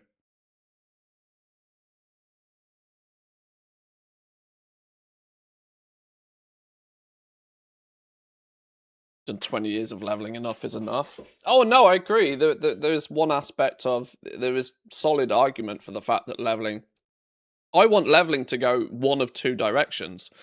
I either want leveling to take 40 hours again, or I want leveling to just go away. I've thought for a couple of expansions now, leveling doesn't really serve any purpose other than just to be an annoyance, you know, a thing that gets in the way of you playing the end game. I would happily see Blizzard go in either direction, but this kind of weird, it's still busy work to level and all, but it doesn't really serve much of a purpose because it's too short of a period of time to like really properly learn the class, and more so than anything of that, for the most part, what you would even potentially learn whilst leveling doesn't make all that much difference because your end game rotation and abilities and stuff are often very different to what you would use whilst leveling anyway. So I would much rather see Blizzard go in either direction. Either make shit worth doing or just get rid of it.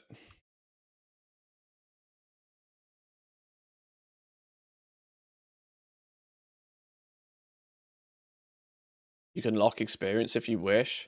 No, but that's like deliberately gimping yourself. Like, nobody wants to feel as if they're, deliberately making the game more difficult for themselves when it doesn't need to be.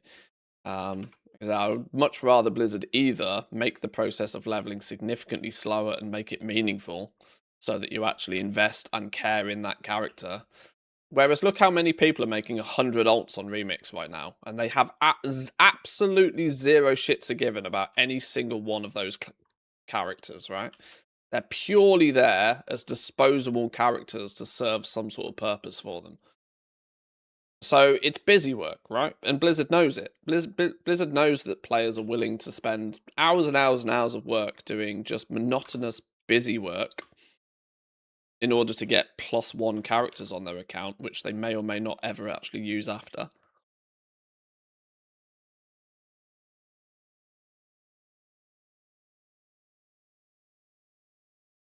I just want them to pick a direction and stick with it, rather than this kind of like sitting in the middle, just kind of like, oh, well, we're still going to have leveling in the game, but we're going to make it so goddamn quick that, you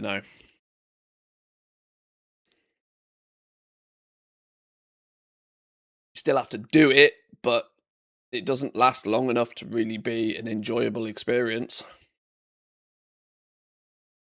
Doesn't last long enough to be an enjoyable experience. Where have I heard that before? Better to have more alts than less. I mean, true, yeah, from the goblin perspective, it's always better to have more than less. But for those people who just like predominantly play endgame, would there be more? Is there any real reason to make people jump through hoops? Why can't people just make endgame characters off the rip? They would still need to play the endgame. My point is that the leveling experience doesn't really stand for much these days. Please have a Giga Chad. Yeah, 778 Druid. Carry me, bitch.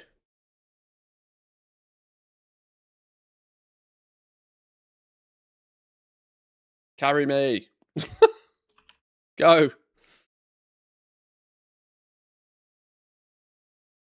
No, don't heal me, you dickheads.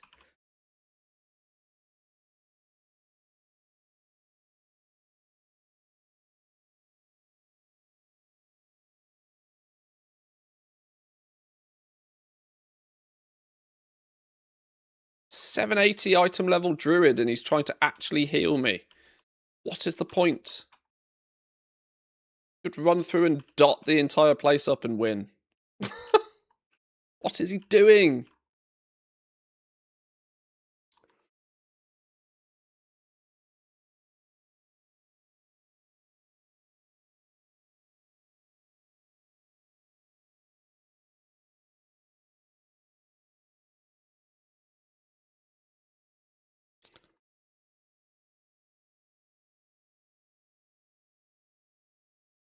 Well, I'm just going to run through and not give a single shit about what's going on. 780 item level Druid, like, I should just be able to pull the entire place.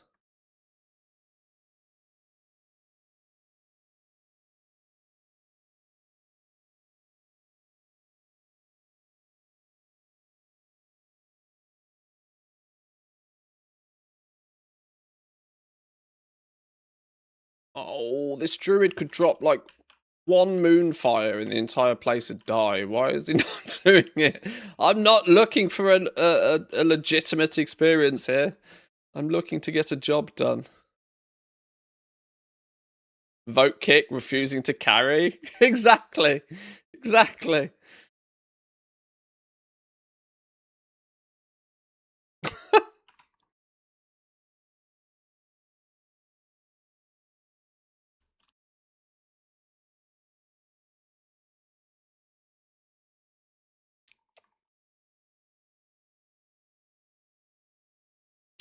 Remade one of my Pandemix characters in Legion Remix just so I didn't have to level up +7 levels. Yeah. Well, yeah. It's kind of crazy that it's arguably quicker to just make a brand new character than it is to level from 70 to 80.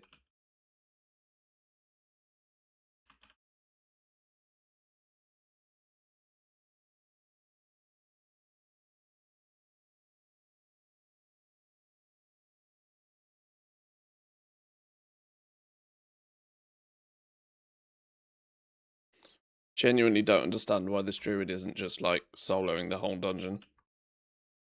I'm very confused. Authentic experiences is not what I am after.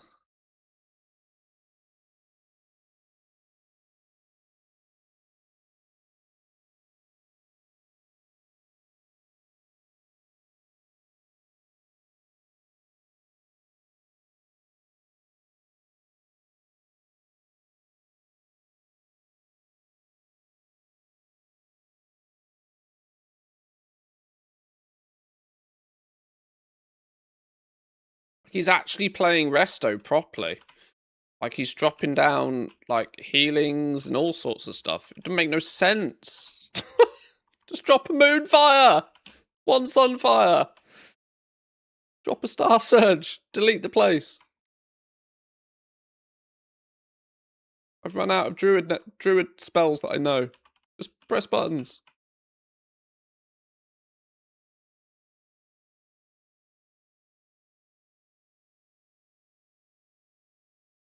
Right, fuck it, I'm just going.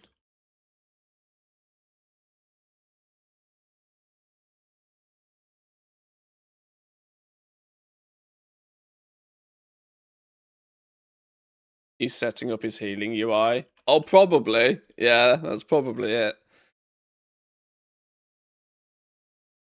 We have all been there. Follower dungeons are invented for.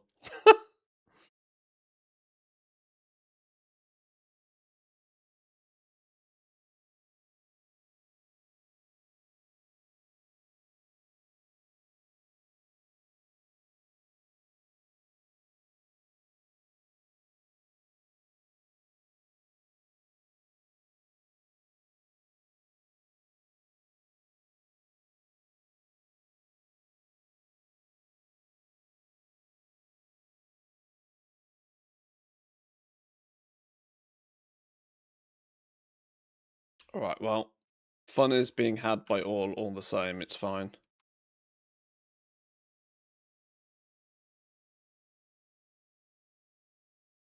Weird they only added enchanting to the abundance vendor, the rest are gathering ones. Well, in Blizzard's eyes, enchanting is partly a gathering profession these days.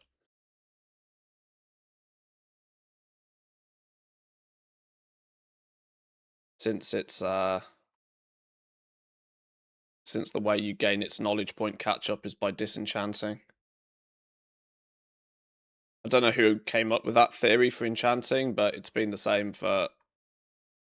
It was the same in the War Within. Enchanting always got bundled in with gathering somehow, for some reason. We're skipping, we're not doing the whole flipping thing.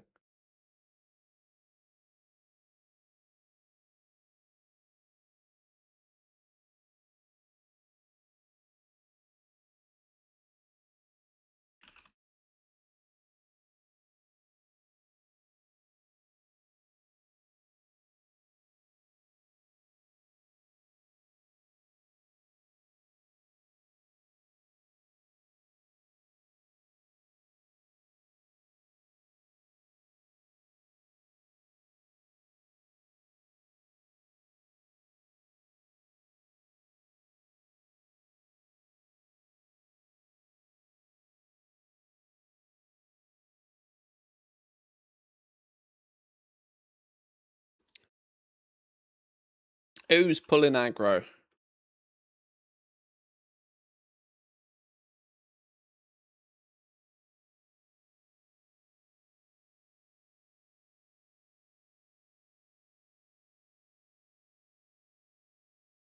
There we go. Now the druid's found his buttons.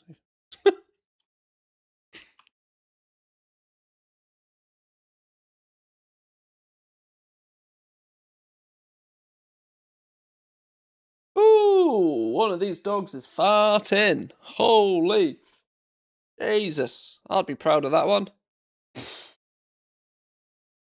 Oh, makes your eyes water. Jesus, dog. What did you eat? I mean, I should know. I feed you.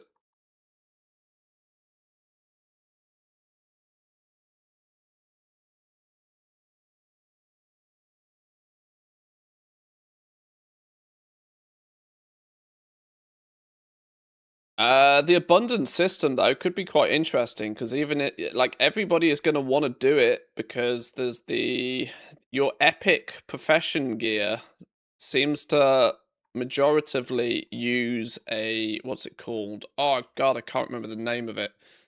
Um, a primal style material, but that it can only be purchased from the abundance vendor and it's bind on pickup. So everybody that wants epic profession gear is going to need to do the abundance system a little bit. So that I think is going to have an interesting effect. Now, of course, we've already kind of theorized that not everybody will really need the epic profession gear. Realistically, the only people that will actually need the epic profession gear are people who are going to be pushing to mass craft things. Your concentration alts can be more than happy with the blue profession gear, but it's an interesting twist all the same, forcing every single crafter that wants their top tier profession gear to do the abundance system a little bit. The fun thing will be is if they put any limits or level requirements or anything on the abundance system. Reach level 45? Oh god. I didn't realise I needed to push more levels before we could continue. Well, then I guess I do need the extra XP. We are going to get the extra weapons.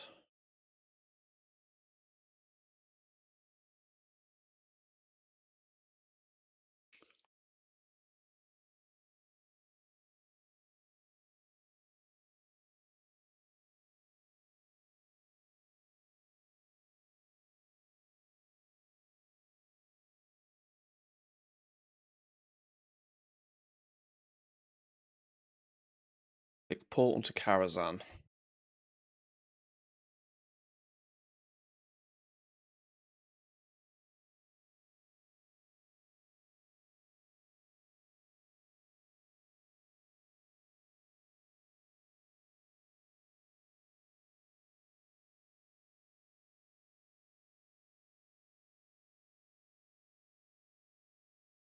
Dogs fart when they eat carbs.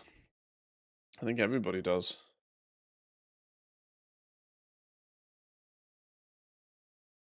Interestingly, my two older dogs have never really had particular wind problems. But the two puppies, woo, they stinky. I've even tried different food with them a couple of times just to see if it was something the food, but I don't think it is. I genuinely think it's just a genetic thing. I also think it has something to do with that when we go out, they are absolute gannets. They like nomming twigs and leaves and all sorts of shit, which clearly doesn't help. Choose the starter build. I believe it auto chooses the talents for you. I've selected starter build. Sometimes it does, sometimes it doesn't. It's weird.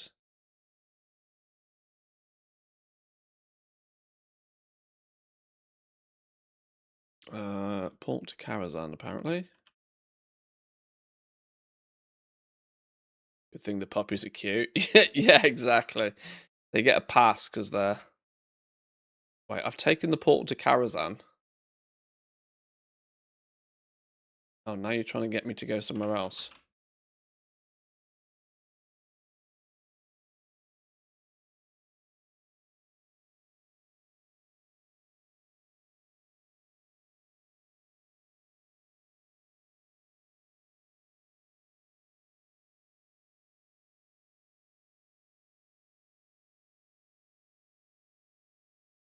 Down here somewhere.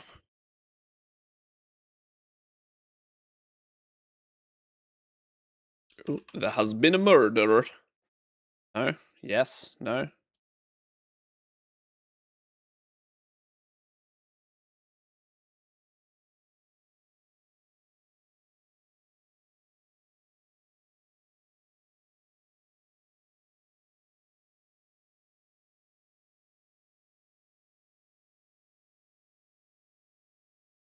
Press buttons. There we go. Ding.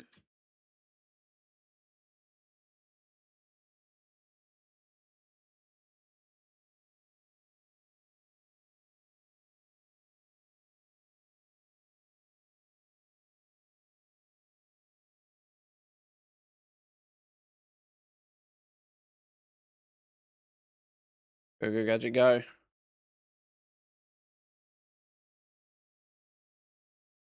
Go, go, go, go, go. Why for he not move? Okay.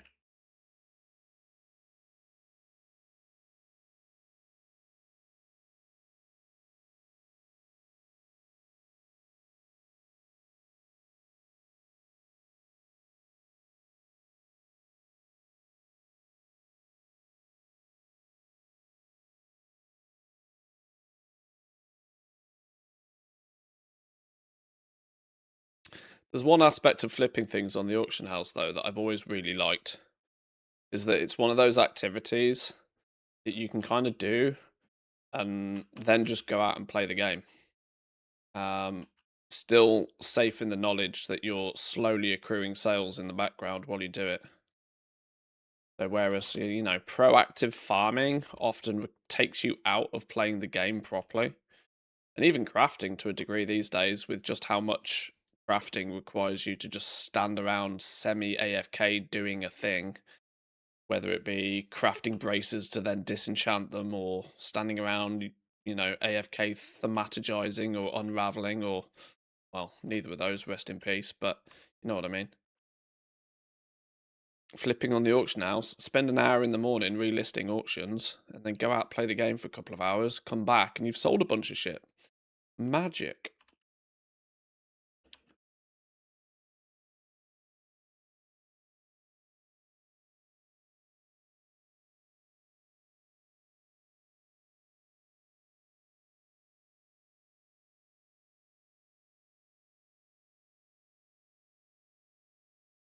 Oh, changes to draggable bars locking looking better. What we got here? Unlocked, locked. Locked, locked.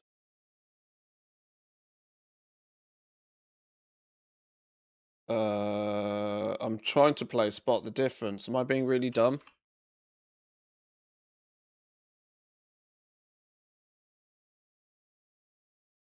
I might be just being really dumb. You stop posting screenshots showing you being so goddamn rich, Woo. Casual 81 million gold in the war bank, 9.25 million gold in the in the guild bank, 600k on character. Can you post some poor screenshots for once? The little anchor indicator in the top corner of the bars. Oh, I see. Yeah, yeah, slightly different color blobs. Or that at least, yeah, that gives you an indication you can move stuff or not. Yeah, definitely a step in the right direction. Or kitty screenshots.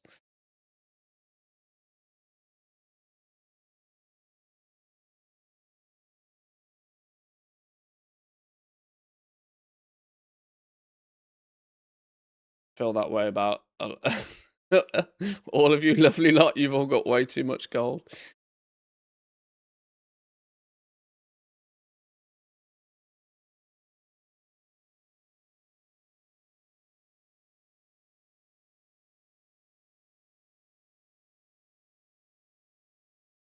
Ding.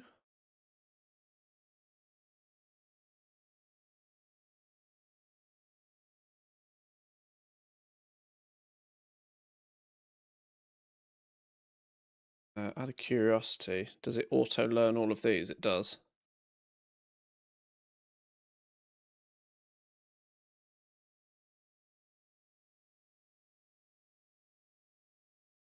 If you got it, flaunt it. Wow, and that, yeah, that's true. If I had a big set of double Ds, I'd probably have them out now as well, you know.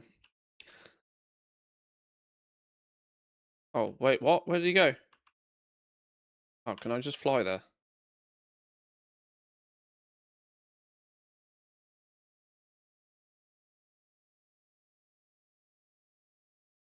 Uh-huh.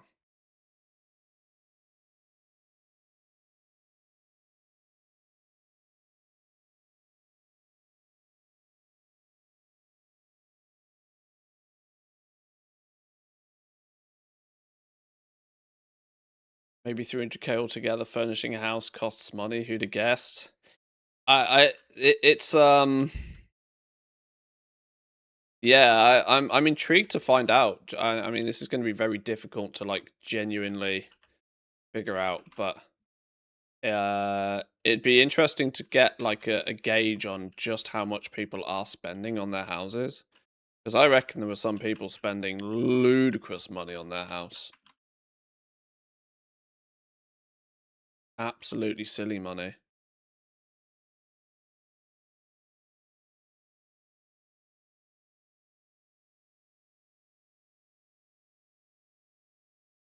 I mean, the fact that just buying one of every piece of crafted decor is some pretty sizable quantity these days.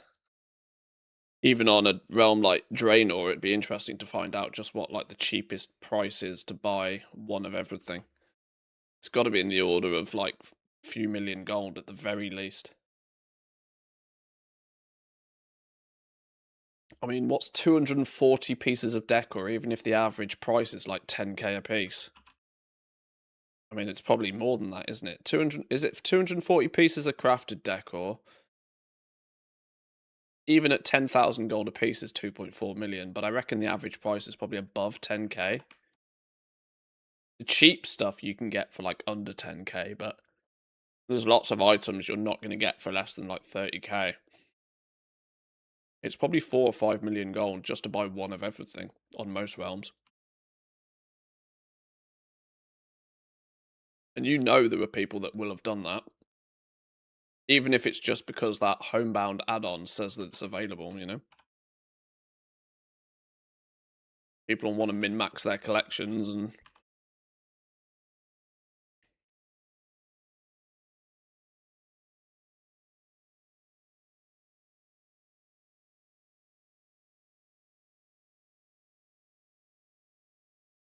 at least the abundance thing doesn't take too long. Feels like the new version of the Awakened Machine. Yeah, I mean, it's literally a 3-minute mini game. It's and it doesn't really. Well, this is where tuning will clearly come into play, right? On the beta, it doesn't really feel like you need to get any good at it. It's just kind of a thing you have to do. But the interesting thing will be once they've finally tuned it for live, you're going to have to farm up the abundance tokens, and you can only have a few of those a week or something. I've not looked at it for a few weeks. I can't remember the ins and outs, but it's just going to be one of those things that's going to be on a crafter's list of to-dos until they've got, you know, enough currency to buy the items they need for their epic tools. The bottleneck will still probably be Moxie anyway, so there probably won't be any rush in doing it, but it's still something that every crafter might need to do.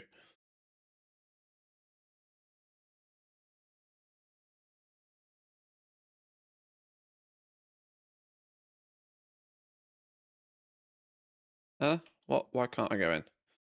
Oh, watch dialogue.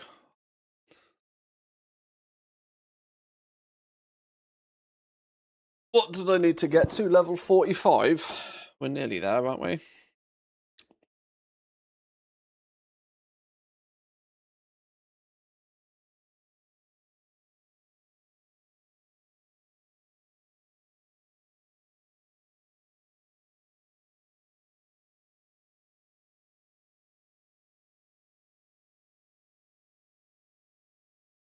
I'm going to be honest, this week I don't think I'm probably going to put too much time or effort into Midnight Beta, simply because if I then go and have a week off and do Christmas stuff, I'll have completely forgotten anything we look at this point anyway. I might actually take a day to work on like really properly documenting Decor, because if Decor does end up being pretty evergreen, it's going to need some documentation for the Goblin Guide to Midnight.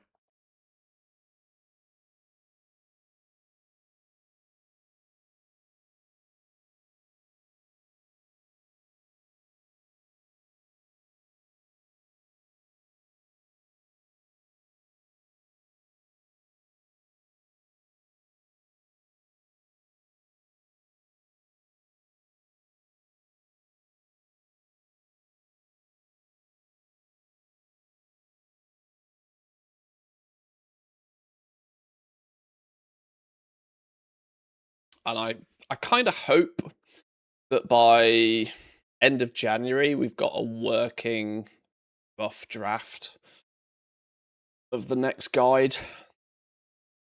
I think by that point we should have enough info from the beta to start really, getting a good feel for things. I just wish, well, there's a strong risk that we're not going to get another beta build for like 3 weeks or something, because Blizzard usually takes 2 weeks off over Christmas and the Christmas and New Year period. This might mean that the beta build we have now is the beta build that will exist for a little while. Unless they drop a new build on us later this week.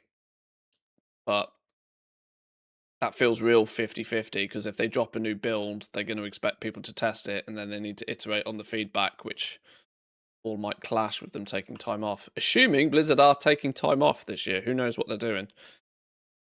With housing launching, with housing launching and an expansion launching, like in 70 days or something, they might not be. I mean, they're going to be deep in crunch as it is already. Maybe they might not be taking 2 weeks off for Christmas. Who knows?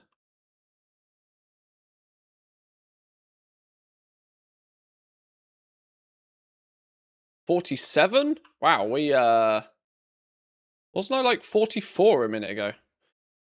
What did I do that gained me 3 levels? I'll take it. Flipping out. Travel to Scarlet Monastery.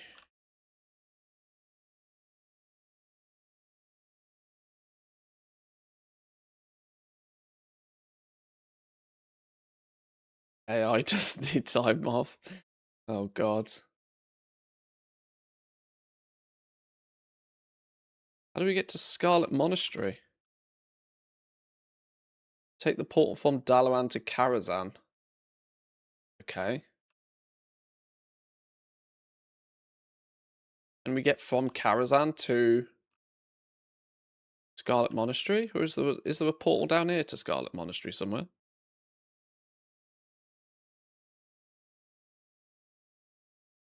I don't think I need the Azuna questline. Karazhan, Dalaran Crater. It says to go this way.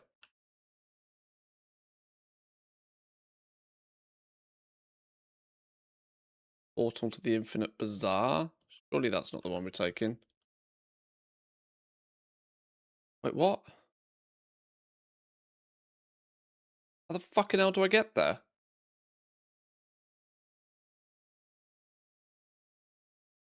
Travel to Scarlet Monastery.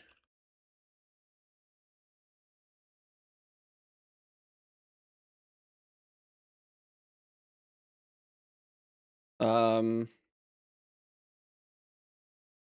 me idiotic, but how the Christ do I get there?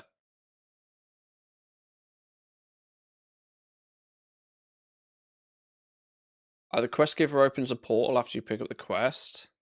Oh shit.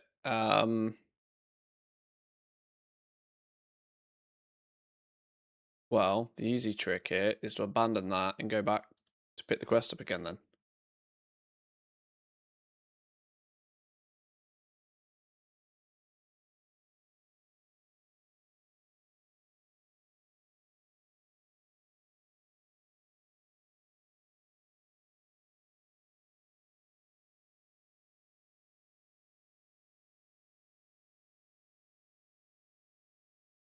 Aha, there we go.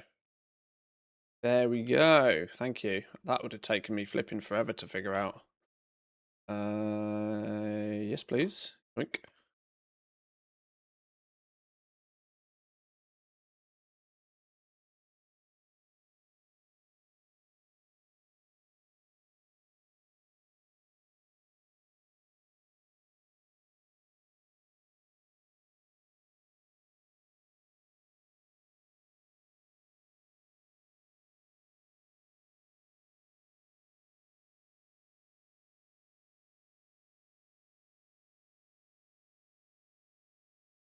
One, two. I guess we've got to kill a bunch of people.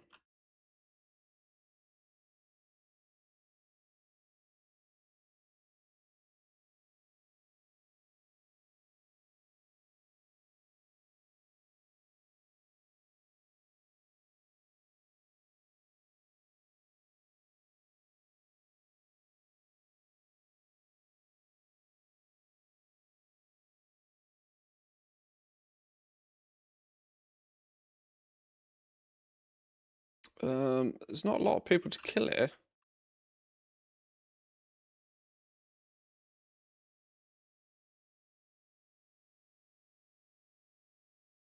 Go this way. Where is everybody?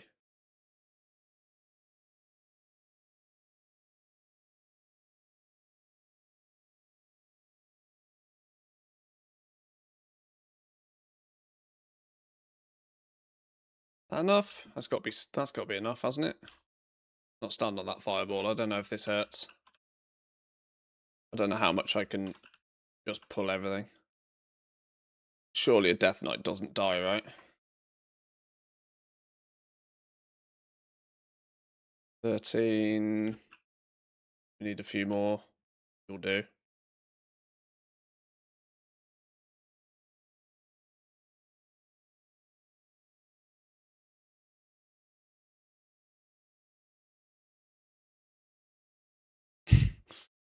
Sometimes we do actually have to play the game, though. As much as I like to mess around with professions and do goal making sort of stuff, like I said earlier, when you get into flipping arguably properly, you can do a bunch of busy work, step away, go play the game for a bit, and come back, and you've hopefully made a bunch of gold while you do it. It's a win-win. It's why you don't really feel the need to like quantify in gold per hour terms once you've got up a proper flipping setup on the go. Because gold per hour values are for when you're proactively doing something with that time.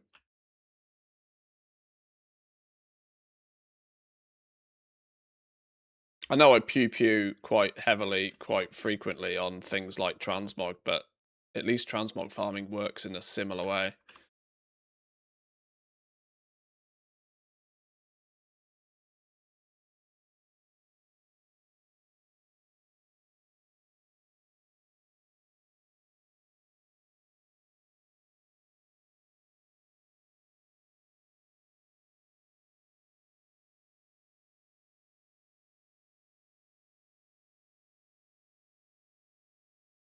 Right, I'm assuming I can just pull everything.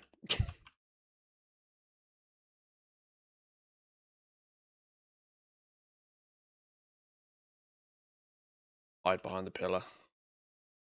Oh, they all ran away. What a shame.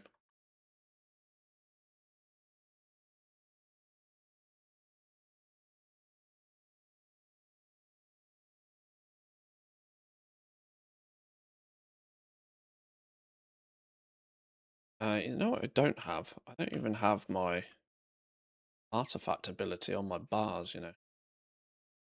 That's how badly I'm actually playing this class right now.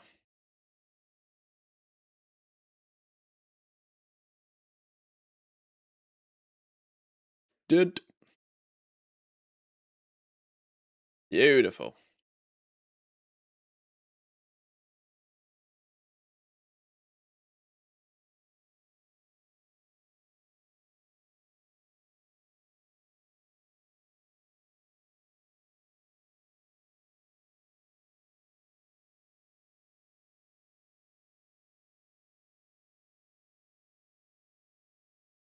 Do we get a portal back or do we got to do it ourselves? I'm not going to run away in case I need to do something here.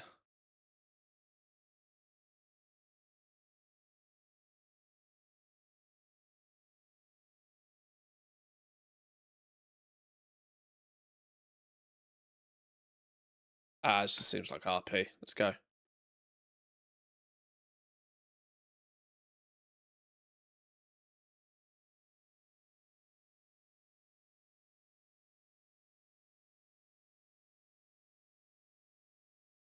Level 50 already.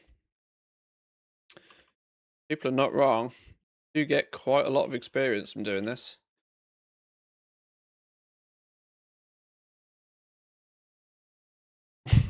Took me about 4 seconds to get to level 52.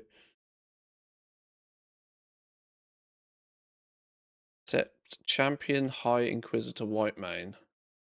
Here we go. 10 world quests completed. Ah, suck a fat one.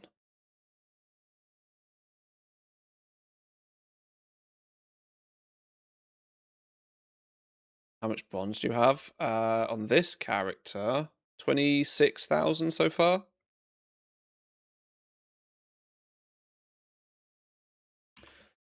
Enter Vault of the Wardens dungeon.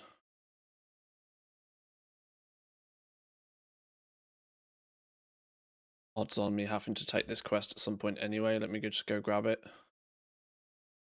Saves me a trip if that's the case. Vault of the Wardens. Right, I need a pee. Back in 2.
Alrighty.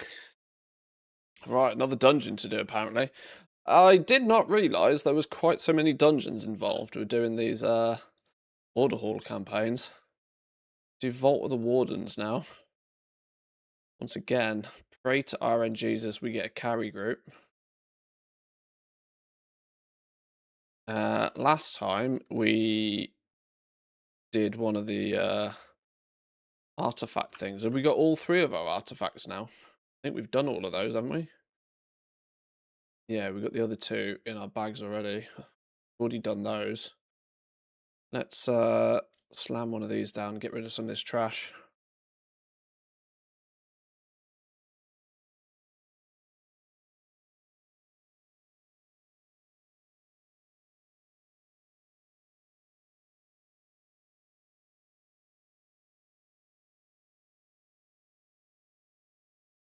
Ooh. Bonus sand we take.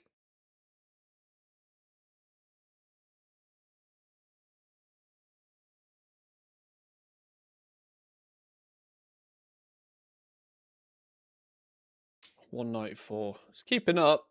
Keeping up at least. I could actually scrap all of those as well. I'm just not going to bother. Come on, where's this dungeon queue? Healers again. Always healers. Always missing a healer.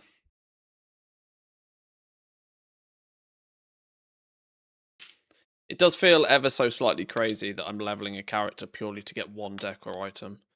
An item that I may or may not ever actually use. But it's the thing to do right now. There's a cheeky feat of strength for doing all of the class order hall campaigns on Remix as well. And, you know, we'll get some bonus level 80s out of it, so not totally time wasted.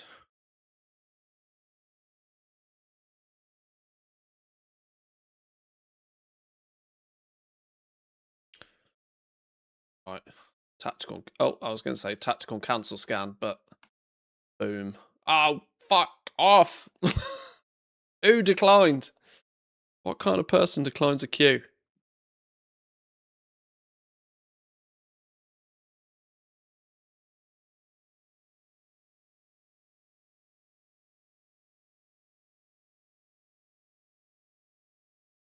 We've been gaining a solid 500,000 XP an hour,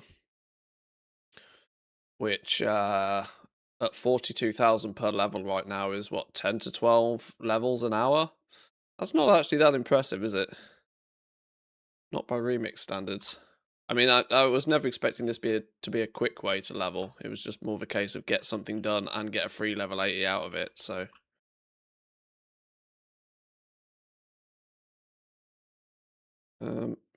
maybe there is room for a quick cancel scan.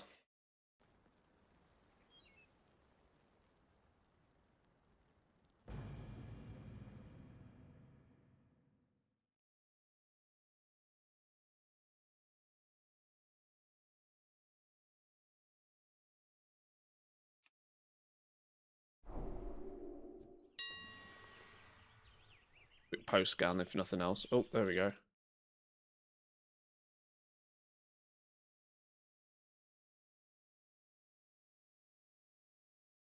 Aha, we're in. Okay, well, screw you. Right. I've just realised you guys haven't had game sound the entire time.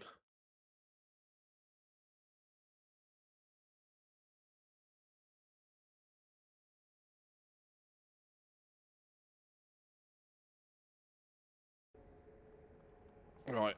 Carry? Yes! 680. 680 mage. Carry me, mage. Do all the damage.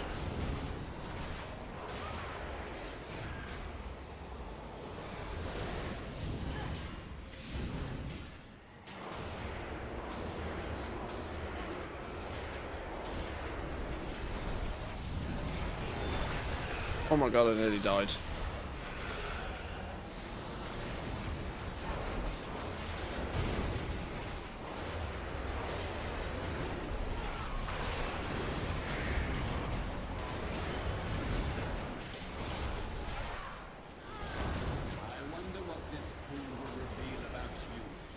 Oh, this is heroic. Ooh. Double gross.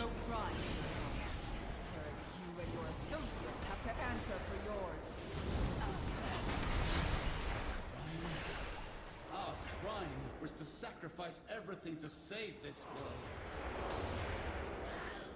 We fought for freedom. You imprisoned the world's villains here for all eternity. And then you imprisoned us. We protect life, often at great risk. Too long.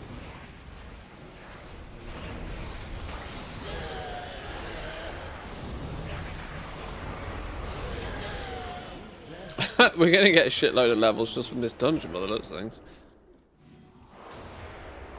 I gave up my flesh, my soul. My people shunned me as a freak. And what was mine? This mage should still be basically soloing though with his gear. I live to serve my people, my goddess, expecting neither personal gain nor glory. Can you say the same as you stand there intoxicated with the power of the Legion? I will serve my people, the exiled and the revived. Wakey wakey! I'll slay you and all your kin, and when it's so good to fight again.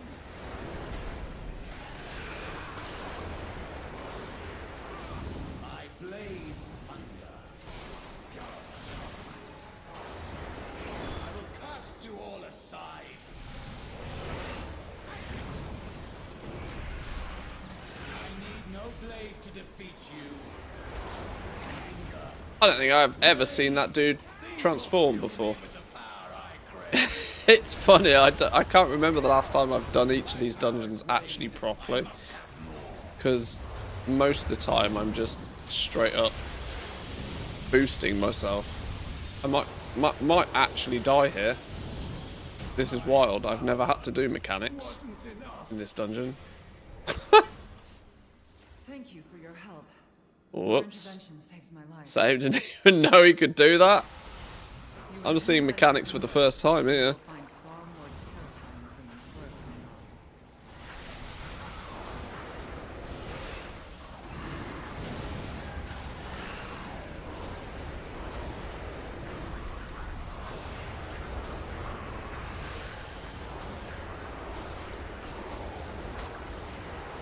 This doesn't set me up nicely for finishing this dungeon, considering I've no idea what half of these bosses do.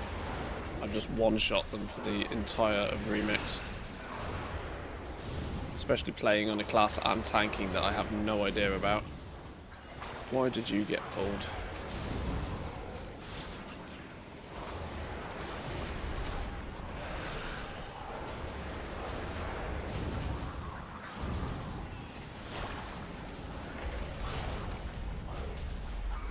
Okay.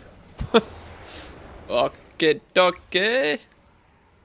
Mage is gonna just... Oh, Demon Hunter's gonna fly down anyway. I'm not. Because that happens.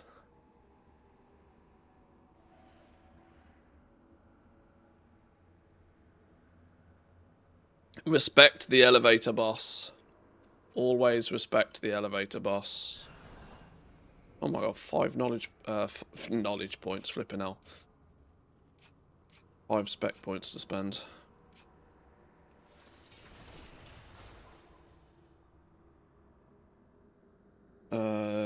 Which way do we go? This way. We got to kill the dude in here, don't we? Where is he? This way. Inquisitor fella.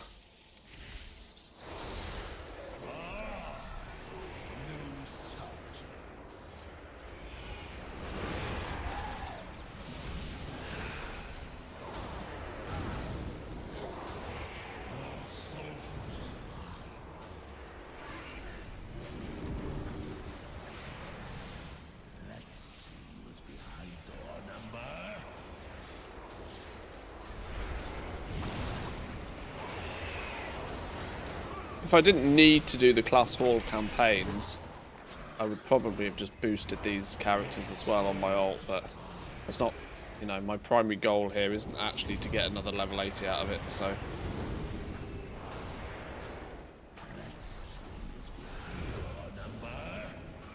And I still think doing the class hall campaign on Remix is probably quicker and easier than doing it on live.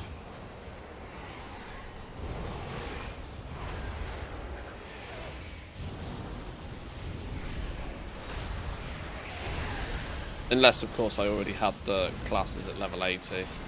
But things like Death Knights and Priests and that sort of stuff, I don't have them at 80 anyway.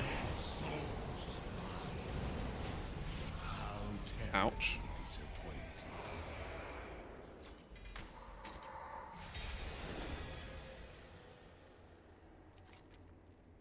No, this way. Does it matter which way we go here? I don't think it really does it? We'll go this way.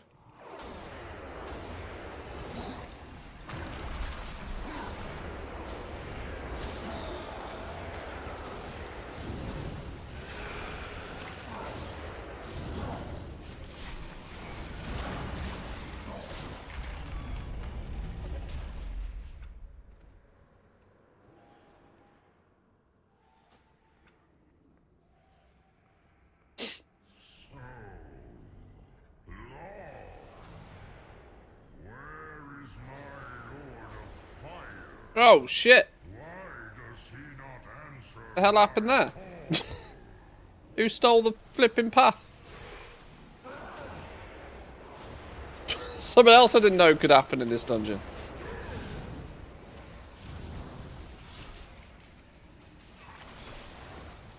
Surprises from every angle.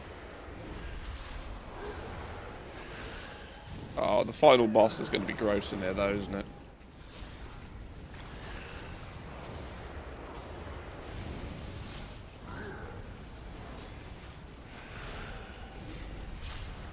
Dungeon mechanics in 2025. I mean, what's going on?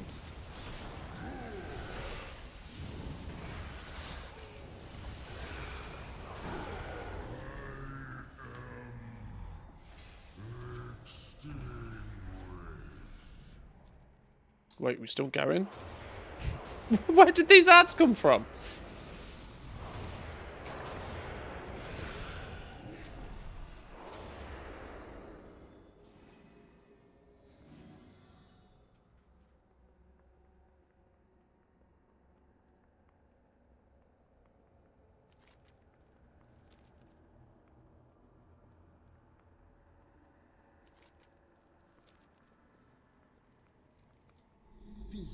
Right, demonic entrails and then Eye of the Warden. Way ahead of me. I'm assuming I'm not gonna. Whoa! It's happened again! Fucking hell! Literally stole the path, stole the bridge from under me feet.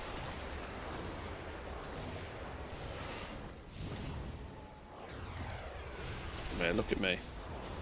Look at me.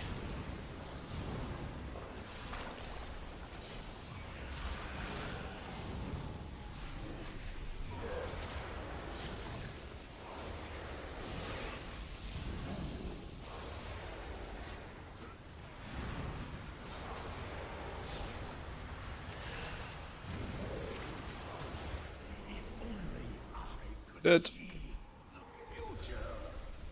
Demonic entrails done. Right, last boss, right? Last boss.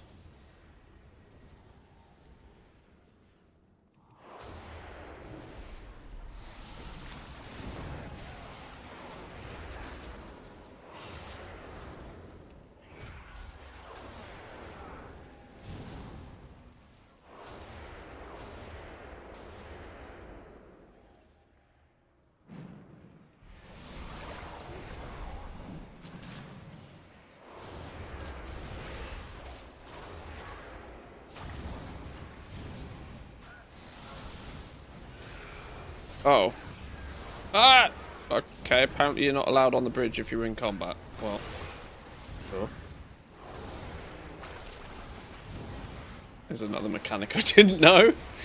Stacking them up today.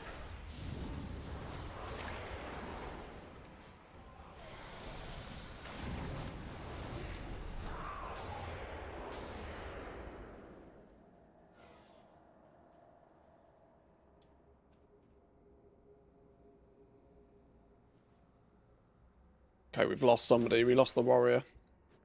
Oh. He was already here.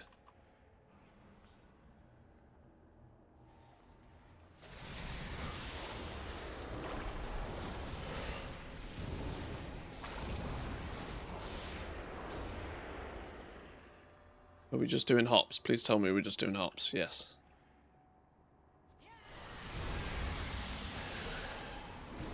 At least that much I do know.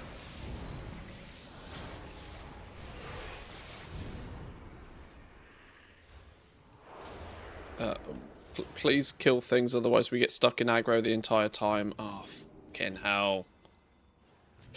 Or not then.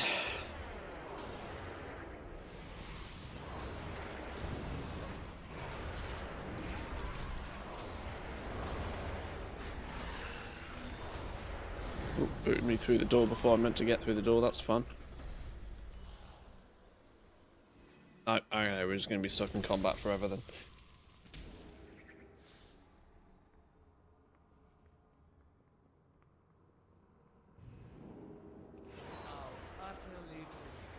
Worst part of the dungeon.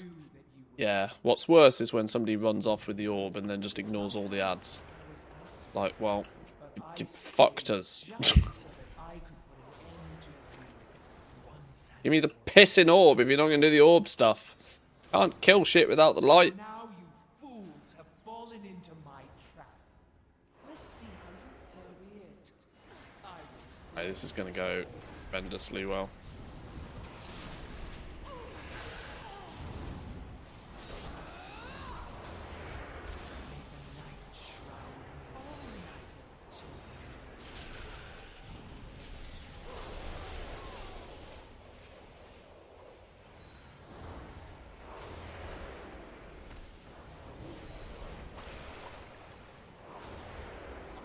not be stopped. I have fought too long, suffered too much.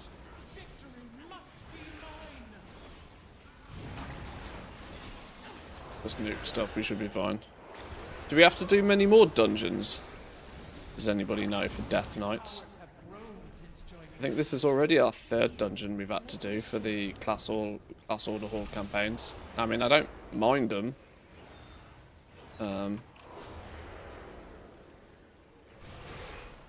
It's just when it comes to doing other classes where I don't have the ability to just play tank and basically be indestructible.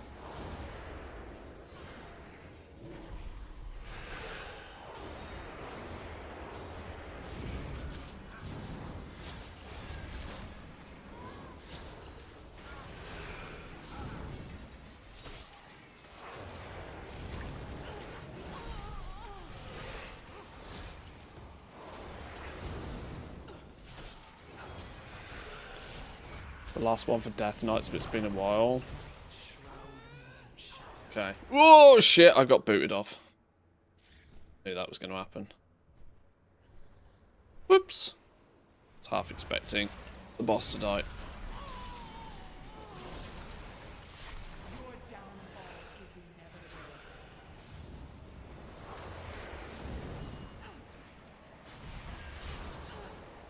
Where's the gap in the fence?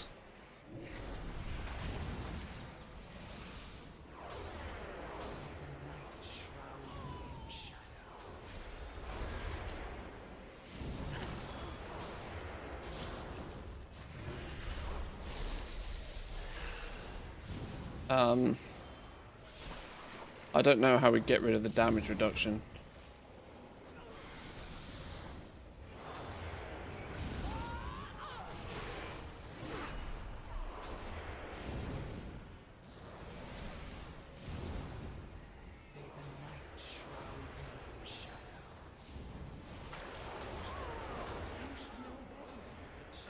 Kill the ads.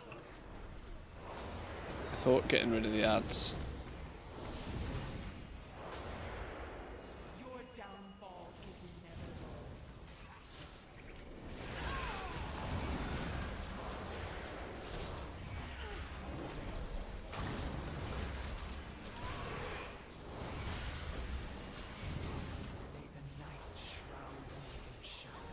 inevitable. Okay.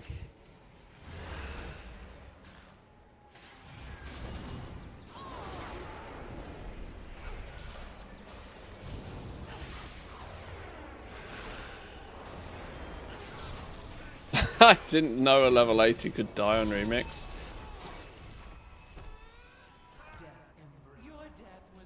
Didn't know a wipe was possible on Remix. Apparently it is. Literally never done this boss like properly. And it shows.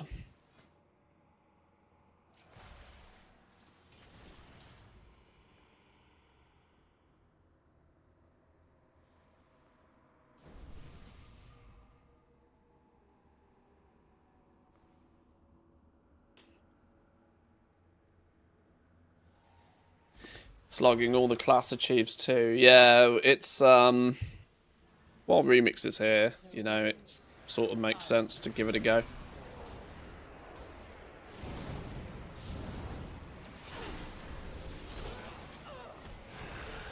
I kind of wish I'd paid more attention to the Decor achieves a while back though.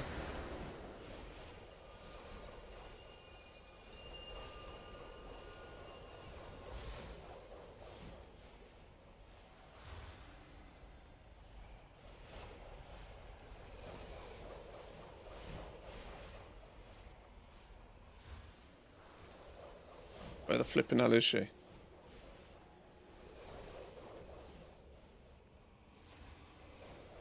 I know where she is. Hello?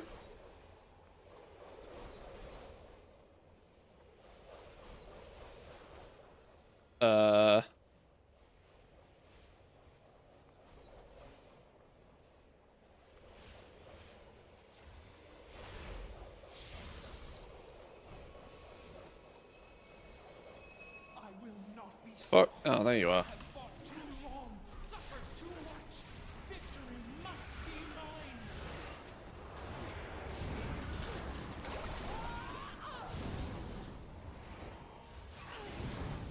May the night shroud me in shadow. My powers have grown since joining the Legion. Here, let me show you.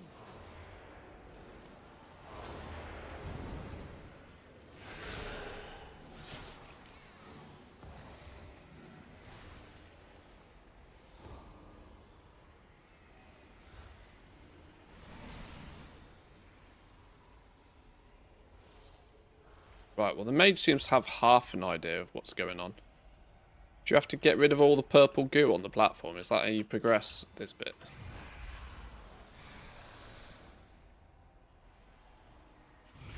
Oh, she's out.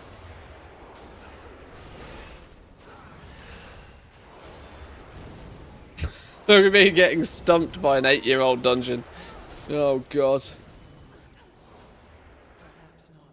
Especially in a dungeon that I've only completed 500 times already. You're you.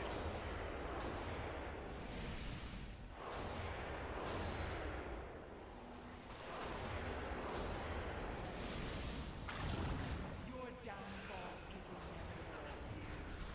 inevitable. Hurrah! Stupid game.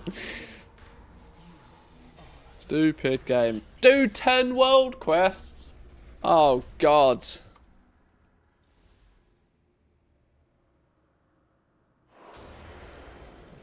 Looks like everybody in the group wants to get carried. We had a flipping high level mage. I don't know what was going on. Oh, I gotta do 10 world quests now. Advancing the war effort.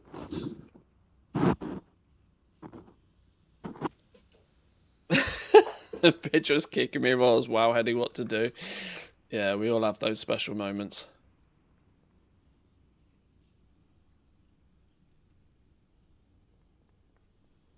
Hi.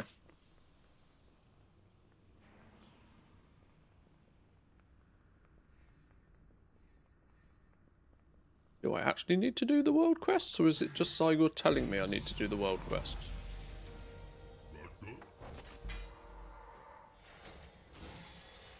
What, got claimed? Yeah, advancing the war efforts. Damn. Damn strawberry jam. World quests where it's just kill a mob, yeah. How do we get out of here then? Where's the get out of here place? This way.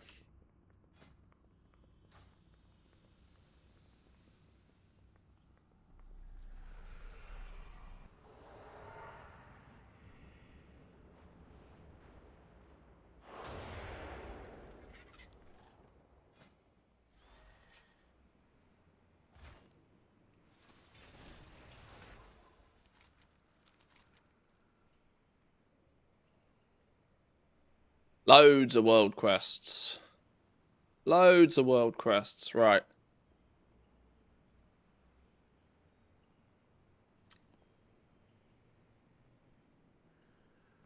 Wanted. 1, 2.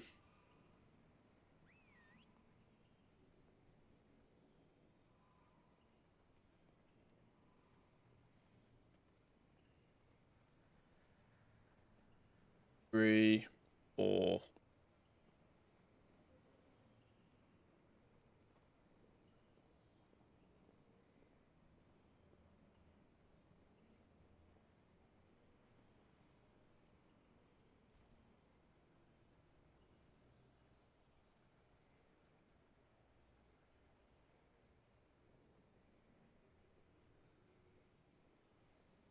All the world boss ones, isn't it?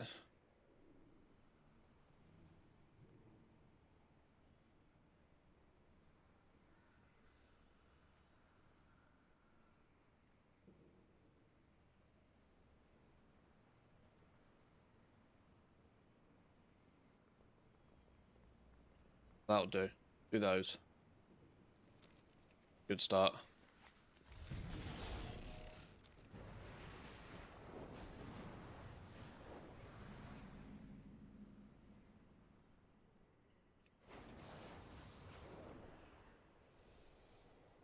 Wait, portal to the Hall of the Guardian. Oh, flipping out. Which one have I started with here?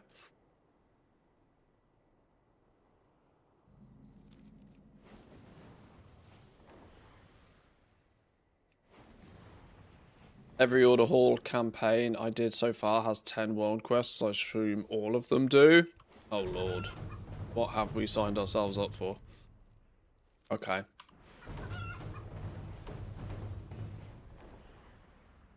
Well... Decor's going to be worth it. Famous last words.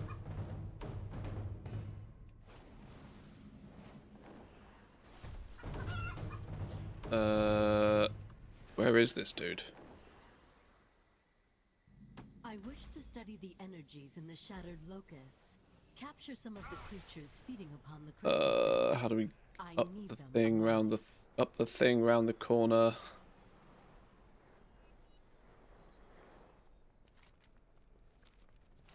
You?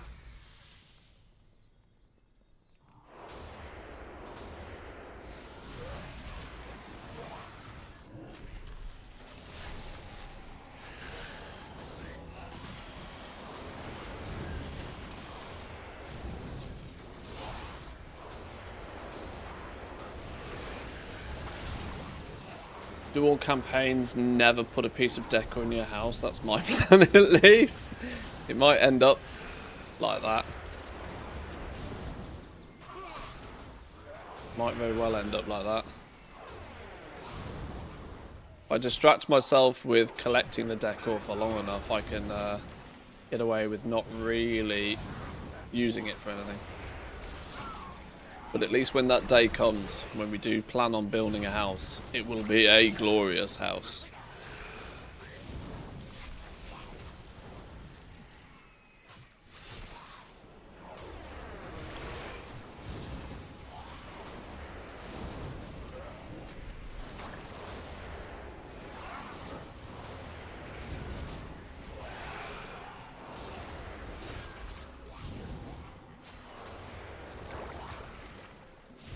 Okay, this motherfucker ain't dying very fast. What's going on here?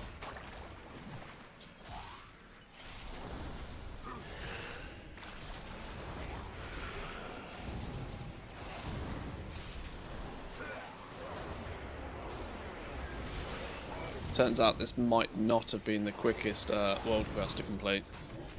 Oh, you can find a group for it?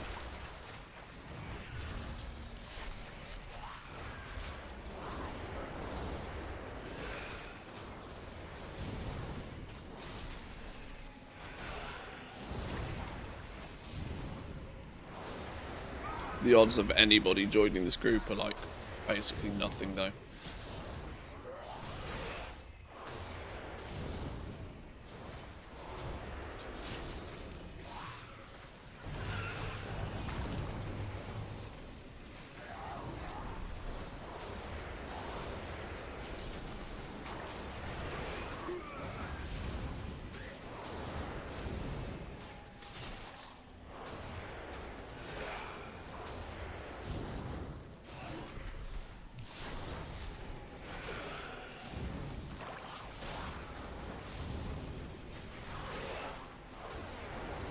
Oh well, we'll get there eventually.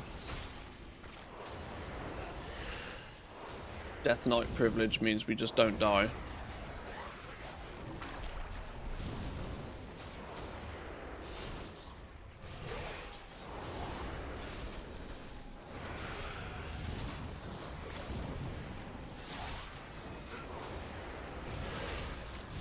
It probably would be quicker to do the regular world quests, so...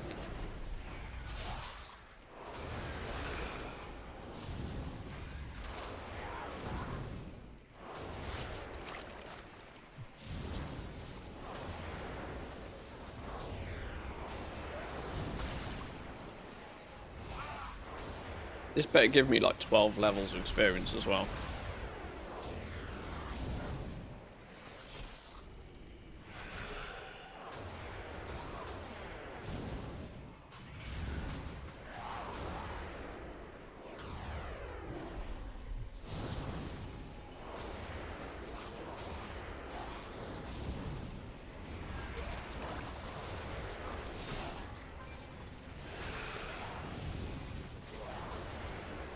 I also run the risk of eating this entire packet of chocolate buttons while I do this.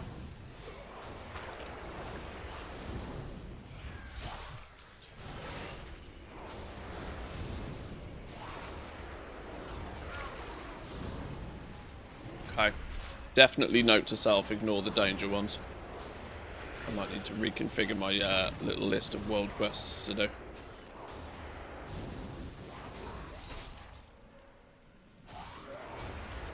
I bought my yearly Toblerone today and it's nearly gone. Toblerone for me is airport chocolate. Only ever eat Toblerone if I've ever been near an airport.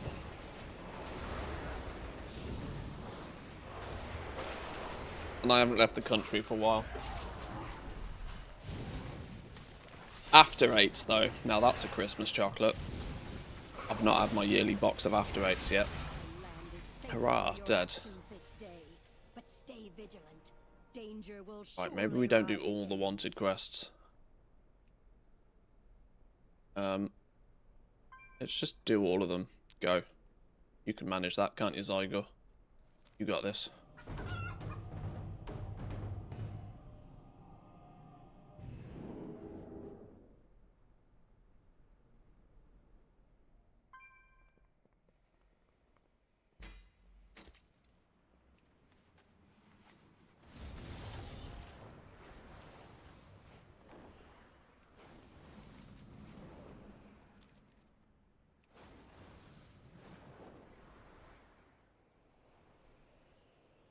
Yeah, there is plenty of time for After Eights. Sometimes it's good to not to overdose on this sort of stuff before Christmas really actually happens. Although, I can definitely tell I'm going to need to hit the gym in January because I am stacking on the calories at the moment. It's cold, it's winter, it's dark. I eat. There's no easy way to...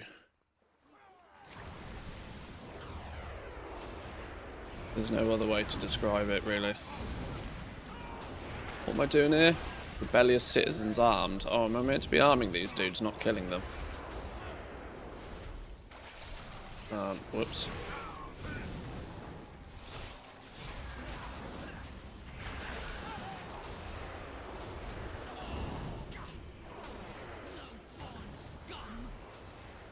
Okay, yeah, I don't think I'm meant to be killing these guys, am I?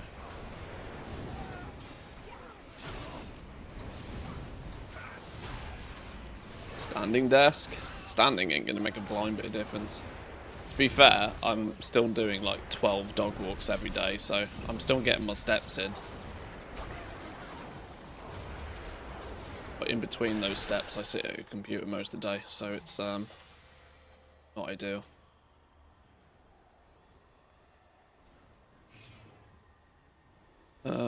Use the Nightborn armaments near rebellious citizens. Okay.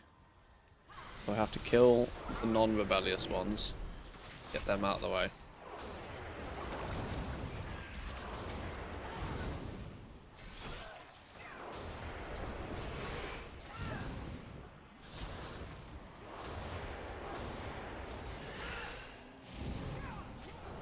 So kill you. Then... be armed.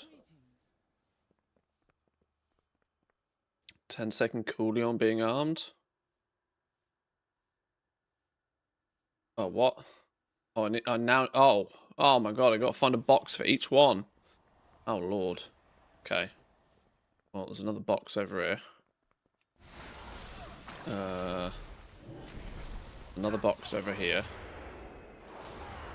Kill you. Let's kill you because you're probably going to come along for the ride anyway. 2 bonus boxes.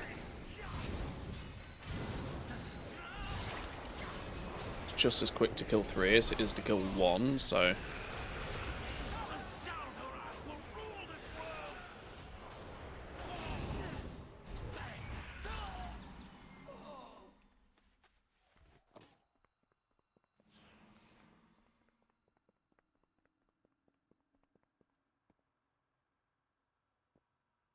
Oh, okay. One box can actually technically do a couple of them.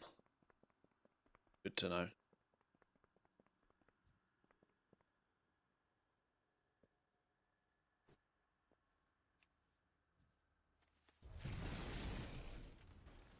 I need another box.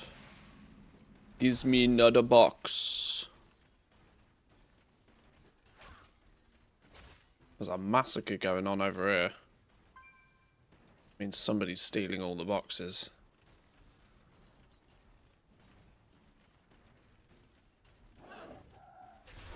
Box. Shit.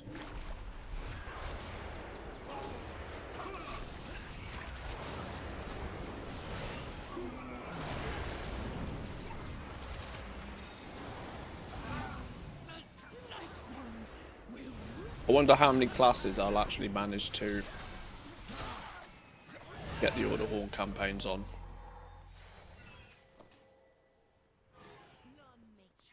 I can sense already that this could end up being one of those activities that are just sort of like, you know, I start but then never finish. Oh, I need one more shit. I thought that was it. Ooh, a box. Yoink. Now I just need a rebellious citizen.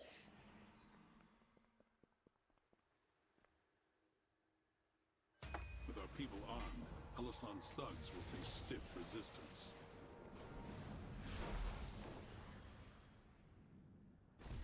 People have been calling midnight mid, and I can see now what they mean after 2 and a bit weeks.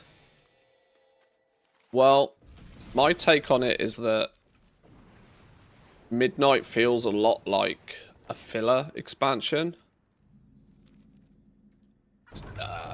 And I can't get away from the fact that this entire World Soul saga feels just like delay tactics. Because to see beyond sight and root out the source of this interference. Because the War Within only really felt as if it got given like one bonus zone. The Undermine felt like the only real zone that was like actually created for the expansion. Koresh just absolutely stank of like asset flip. There was very little to it. It looked as if it had been retrofit to just like even remotely make sense.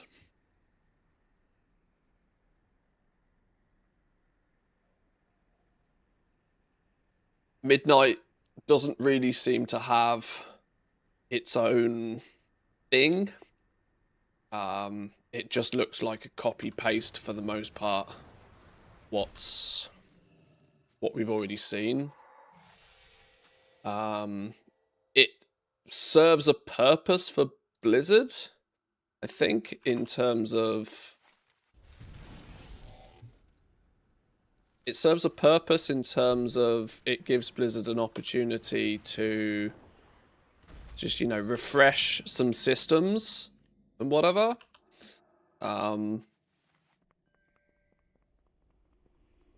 It's where we get the item squish. It's where they do a bit of pruning of the classes and whatever. But it feels like a housekeeping expansion, if that's a way to describe it. It feels housekeeping-y as if it's just the stuff they need to do to, like, set the game up for the next period of time. It doesn't really... Midnight doesn't really seem to have brought much particularly with it as, like, new expansion-worthy level features. It's a copy-paste of what we've seen before with systematic changes. Housing is obviously being used as the big ticket item. but I don't feel as if housing was ever...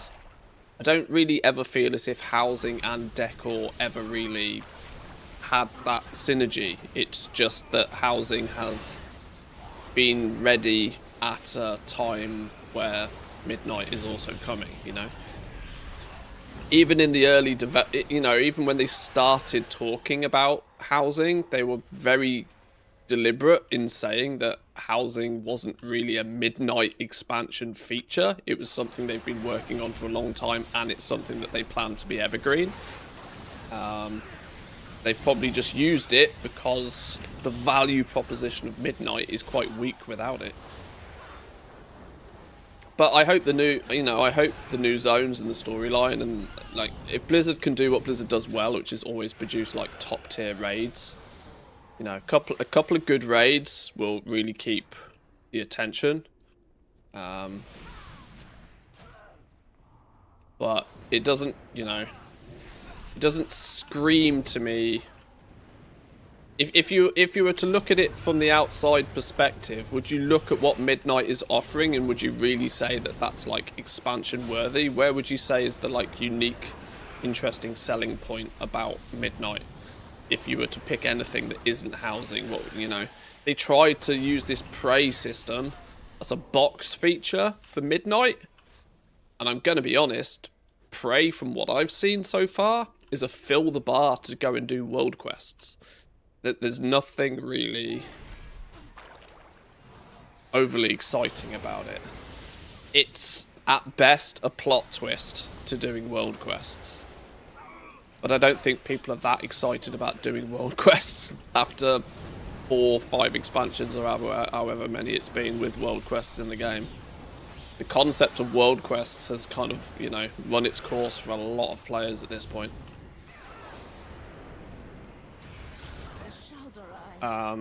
It's also what gives me the impression that Midnight then may end up being a very short expansion, which could entirely be by design.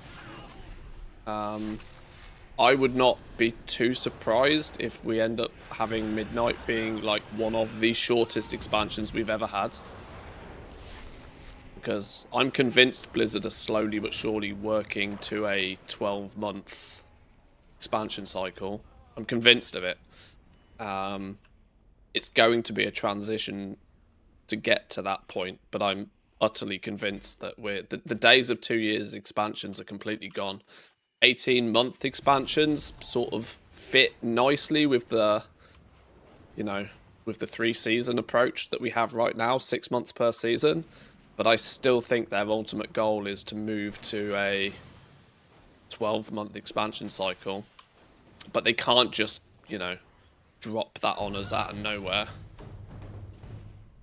Because they probably also understand the PR of that is going to, you know, when they are both simultaneously increasing the price of every expansion and shortening the length of each one, it would be of no shock if they get heat for doing it, you know. Show them there are limits to their arrogance.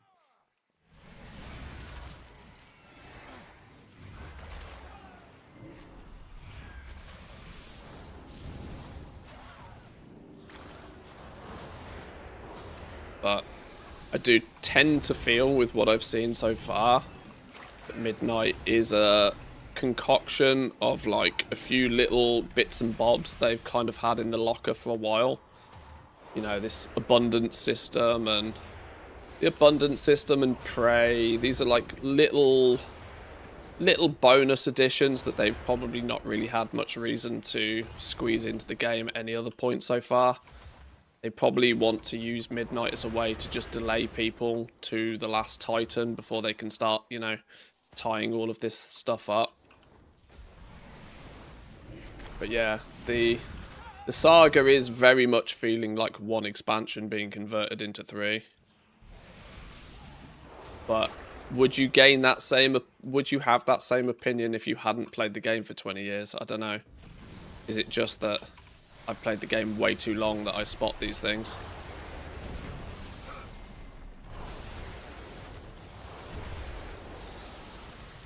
Or do I just have unrealistic expectations of what could be? I don't know.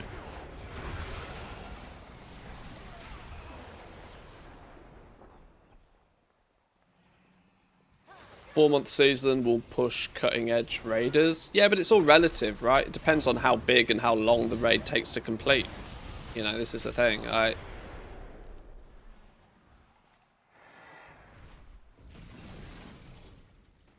You know, a 6-month season feels comfortable right now, but it feels comfortable right now based upon what you have to do in that 6-month period.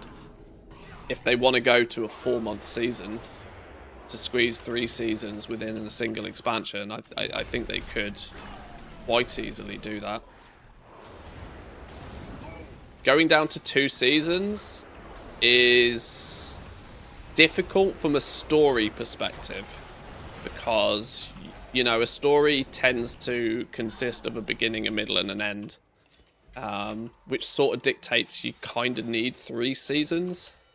The launch of the expansion needs to be the beginning. You then need a season in the middle to like pad out the story. And then you need a raid at the end to conclude things. I think it'd be very difficult from a story arc perspective to do less than 3 seasons.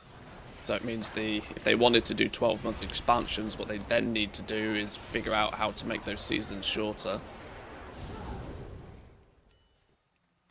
But I want to be clear, this is all very speculative. This is mostly guesswork, but Elisand must not be allowed to pillage the secrets of the Moon God. they need to pick up the pace. I'll be 40 by the time the last Titan launches. I'm not getting any younger, and Blizzard knows their main audience is getting old. Even Metzen said that in the opening ceremony on stage. Well, that's true.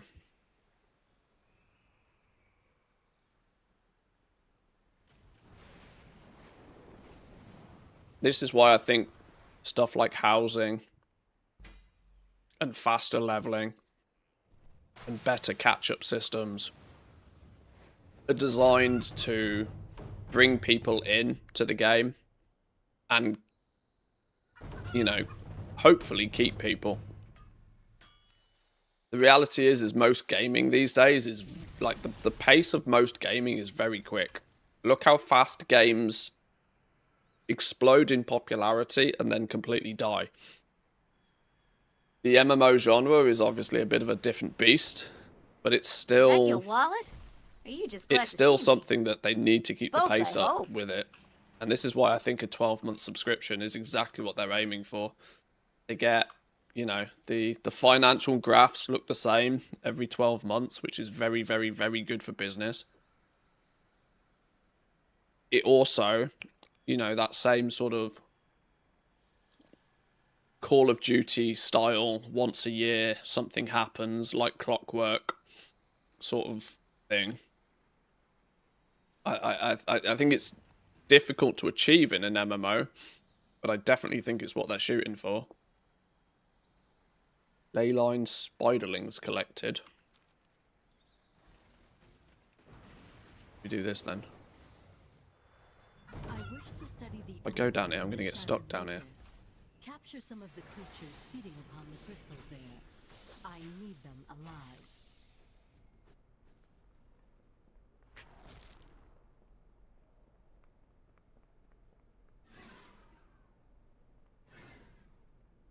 Why have I set up 80 Decor again? Can't see the undercut scans anymore after 15 minutes. Confused. You mean you're hitting the throttle when you're cancelling? You basically never want any more than 60 auctions listed if you want to be consistently cancel scanning. Any more than 60, you're going to hit the threshold real fast.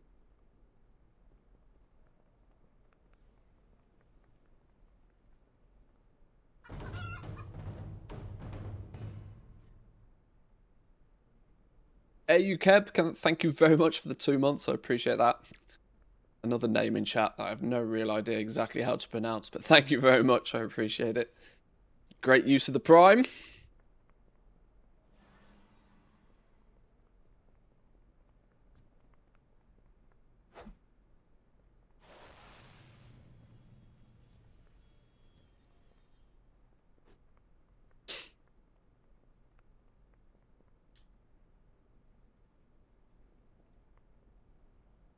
I have a feeling it will become quantity over quality, though. Now, not to give Blizzard a pass on this, but when you are releasing content at a frequent enough pace, quality doesn't matter as much. Because at least if they launch a dud, there is also something else right around the corner. Now, I still would prefer everything being of solid quality, but a faster pacing. This 8-week cadence that they've seemed to have created over the last couple of expansions has unfortunately, yes, promoted like quantity over quality, but at the same time, like I said, if something turns up and it is a dud, they can just move past it real fast. Back in the day where we had potentially 6 months between content being released, if they released a dud then, it was seriously more detrimental, because that, you know, could genuinely have long-term knock-on effects in terms of like quantity of subscribers, all that sort of stuff. At least now, every 2 months, something being launched, even if they, you know, spit out a sack of shit that nobody really cares about. It would be nice if it didn't happen, but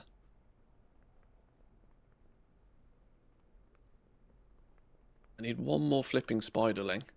How did I manage to do that?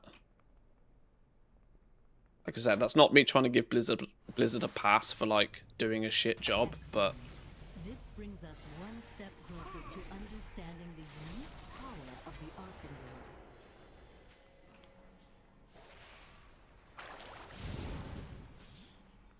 press I and Q for the Eternal Night. No. We're not starting pissing around with silly dungeons. Where's the spider webs? How do I get out of here?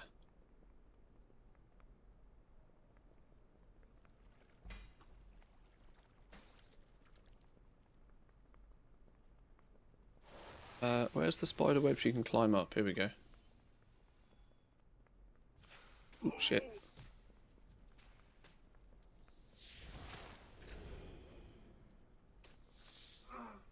Oh, I hate this flipping area. Why did I ever come and choose to do a world quest down here? How many world quests have I done? 5. Need to pick up the pace. Hard slacking. I guess the easy way is to just not do the world quests in Suramar, isn't it, really? Go do them in somewhere like Azuna where they're quick and easy. Never made so much money so fast like I did with dyes and furniture. Maybe got a bit greedy. Make hay whilst the sun shines. Get it done. That, the night fallen. I don't care. Get it done. There isn't that many opportunities to make silly gold in this game, so when one turns up, nothing wrong with nothing wrong with jumping on it.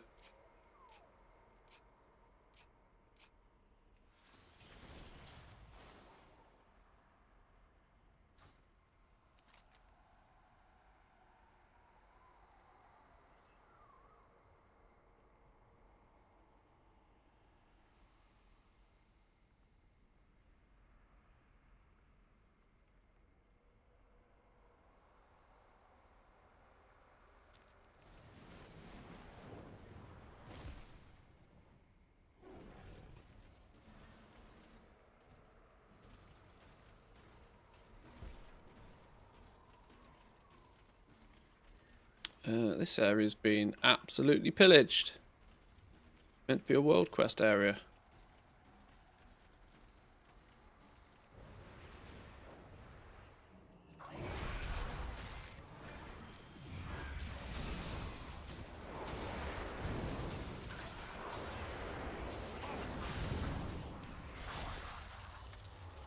Yeah, I mean, if I wasn't, you know, so against farming, if I could extract some element of enjoyment out of farming, I probably would have done absolutely nothing other than farm in the last 2 weeks, honestly. But my tolerancy for farming is very low. Drives me to insanity real fast.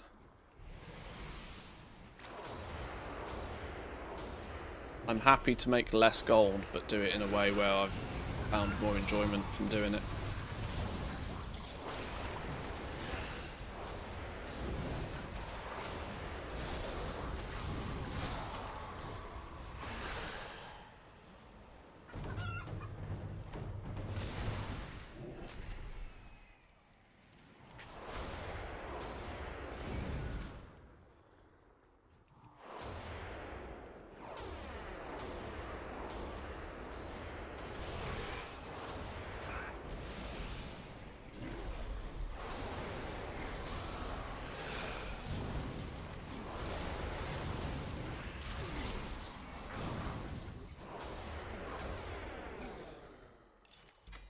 Okay, we'll kill 2 more totems.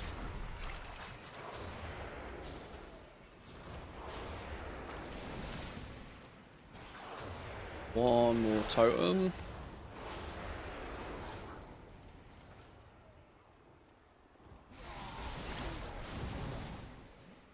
There we go. There's a totem.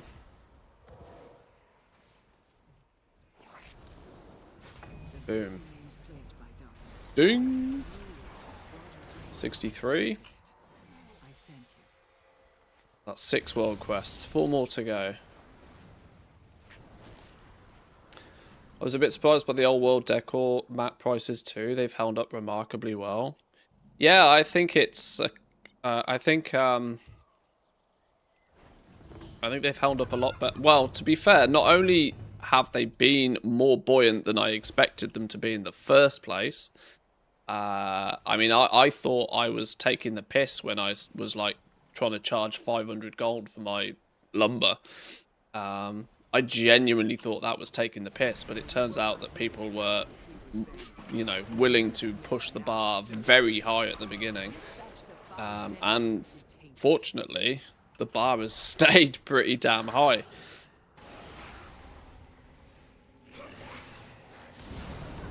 I guess when it, you know, I probably hadn't taken in quite as much consideration for the fact that you have to be good at both farming, crafting, and selling shit to really see the gains of Decor, which is 3 very different skill sets.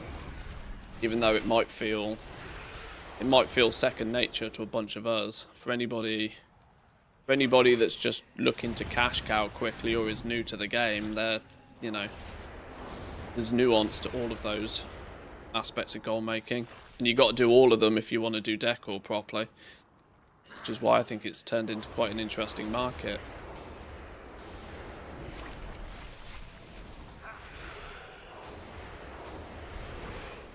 And the old stuff that wasn't that obvious to get was nuts for a few days. I mean, some of it still is. Some of it genuinely still is.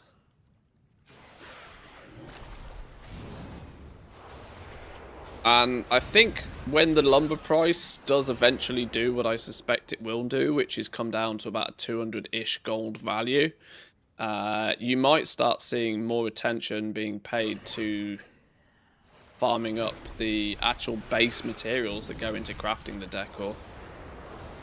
Not just the lumber.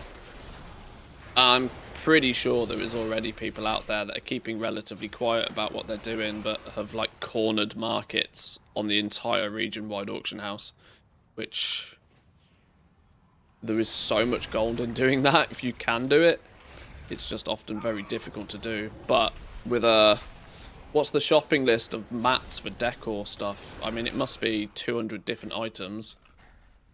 There's a lot of room for people to just like really niche down and just say, right, I'm going to dominate this one material market and I'm going to keep it quiet and I'm just going to control the price of it.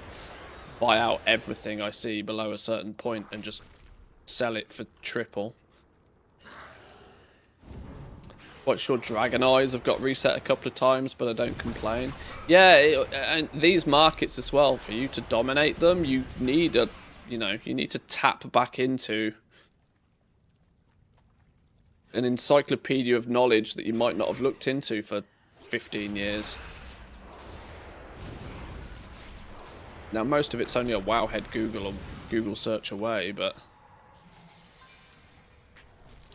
you know, how many people out there are really going to have cataclysm prospecting rates for generating gems and that sort of stuff, you know?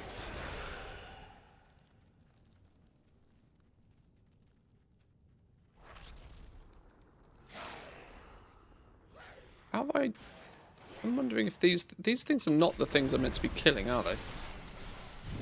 Or are they? Oh, well, no, they are. I'm only meant to have killed 8 of them. I've killed 8 of them.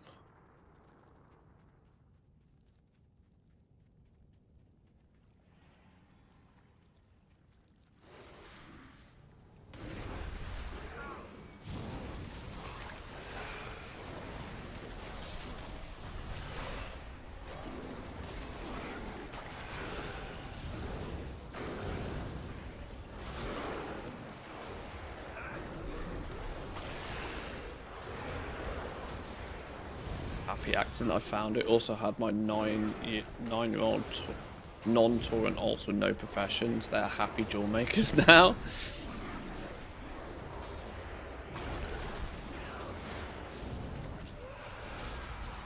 I think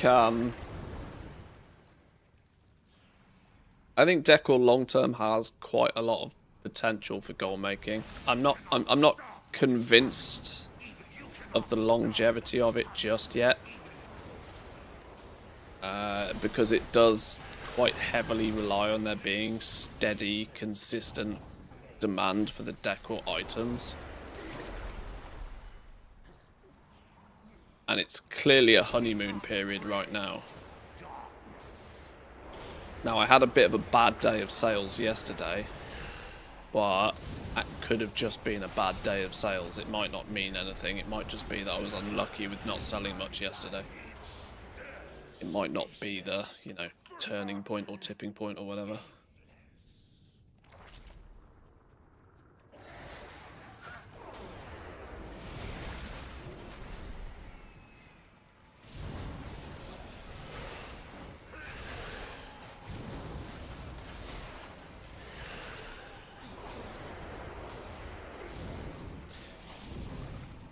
Ultimately, though, Decor is a bit of a service market.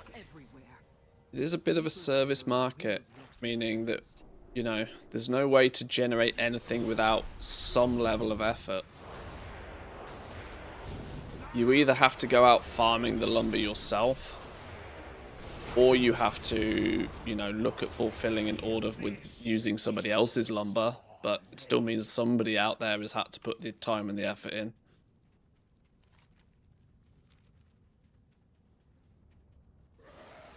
What else do I get out of here? I feel like I'm going around in circles. I think I took a left turn at Albuquerque.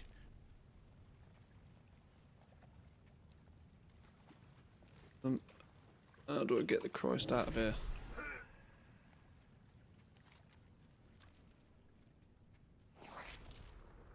Hop down and go left, maybe? Oh, maybe it's this way.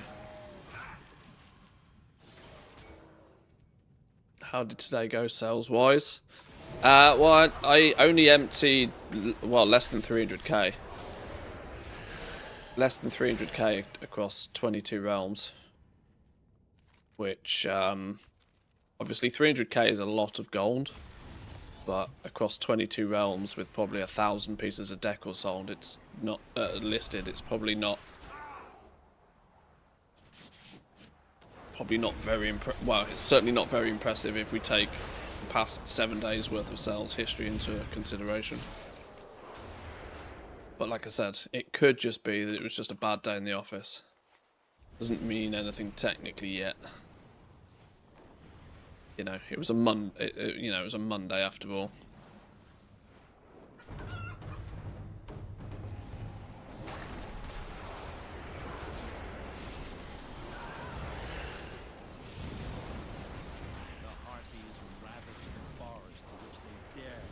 I think Gathermate is showing wood now. Oh, is it? Might have to have a little look if Gathermate is doing that. I've felt the need to put together a few maps and or routes for each of the different lumbers. Not that I'm a big farmer myself, but it's A, handy information to have, and it's also useful information to be able to share with others.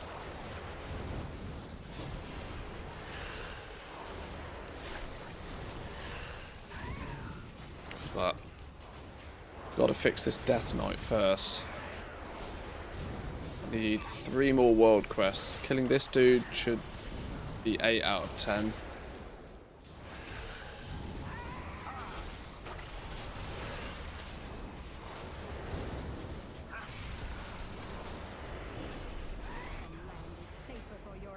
This day, but stay vigilant. Danger will surely rise again. Kill some big mob in a cave, I guess. Well, that was clearly you, wasn't it? That means we need to kill the rest of the harpies out here.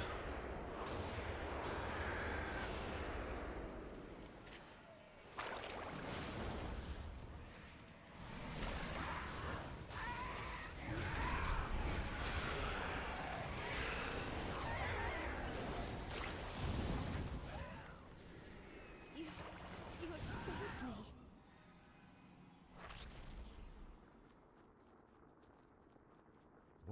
Oh, is this? Oh no, this is a bonus objective. I need to make sure I'm doing the bit that's the actual world quest. Because I'm not here for fun.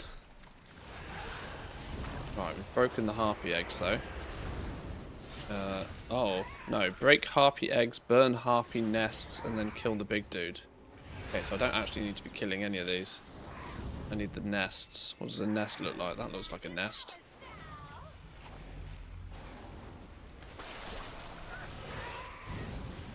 $66, moving up in the world.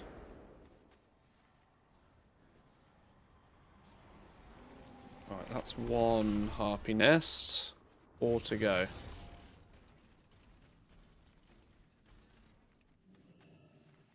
Two.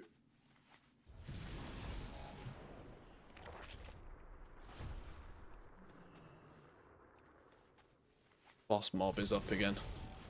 Kill that before it gets nuked by somebody else.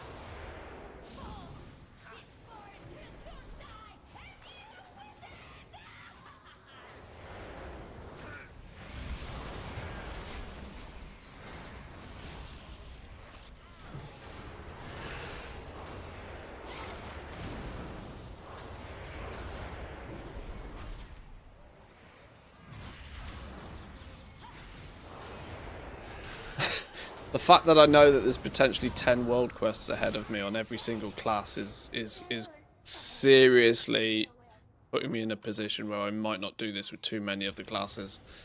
This might have to be a long-term stretch goal for retail rather than doing it in Remix. Just grinding, what is it, 12, 13 different order hall campaigns? Might actually put me in an early grave before Christmas. We can afford to give no quarter to a foe as insidious as the Harpies. Their presence is a corruption, and corruption must be purged.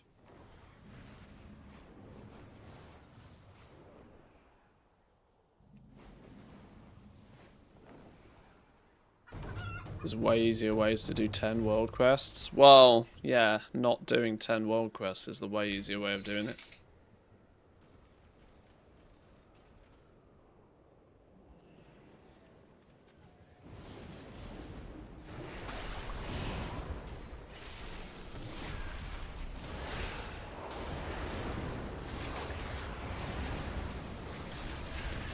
The wanted ones seem to be alright to do. It's the danger ones I probably want to avoid.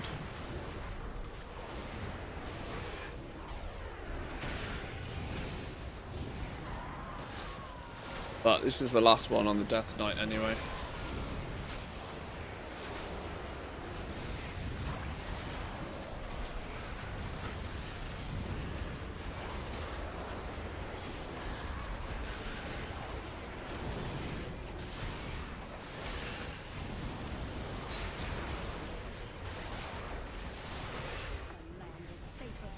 Whoa!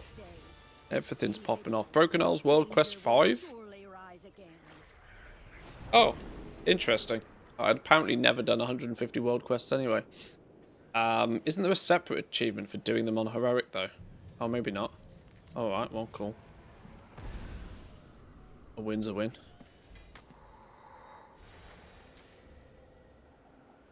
That's actually an upgrade.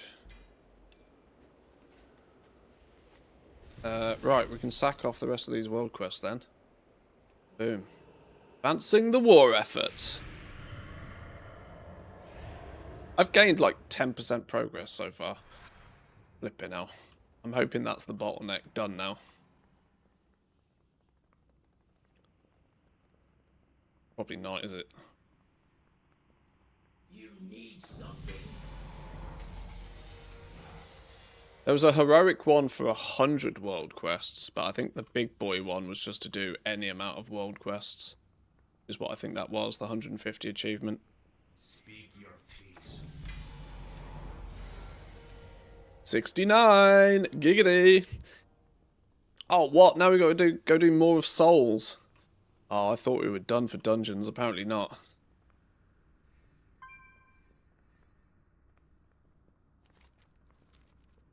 This is upstairs.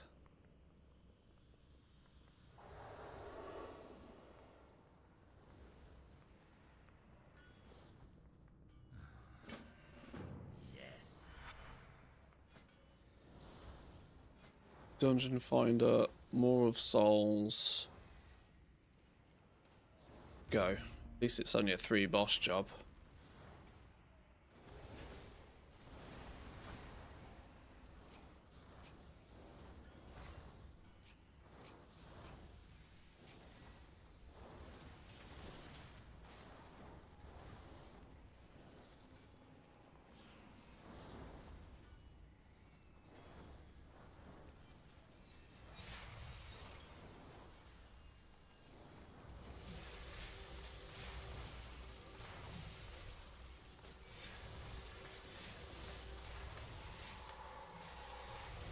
Definitely think we're going to ding 80 way before we finish this Orderhorn campaign, though. I don't think there's really any worry that won't hit 80.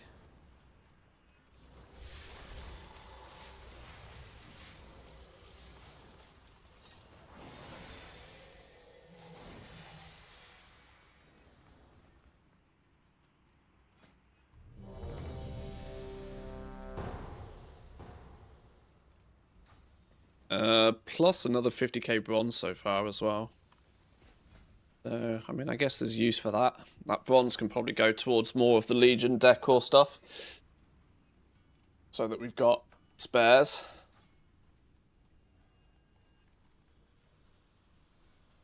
Come on. UPS died at their keyboard again. Any booster? Oh god. Oh god. Oh god. 80, 80. Okay, we have got some 80s in here, good. 627.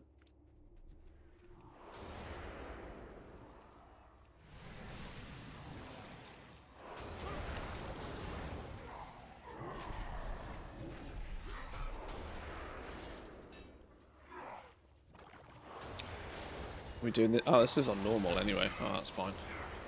LOL.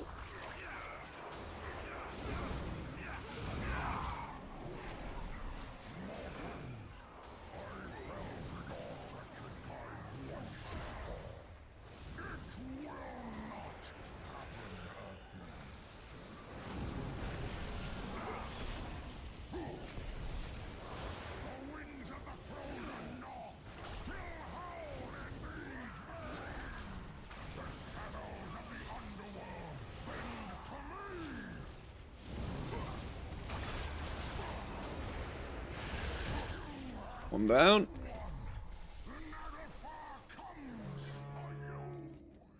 The more I play the game, the more I think I'm actually going to genuinely miss weak horrors. I know that kind of sounds ridiculous, but there is so many just little things that weak horrors just fixes.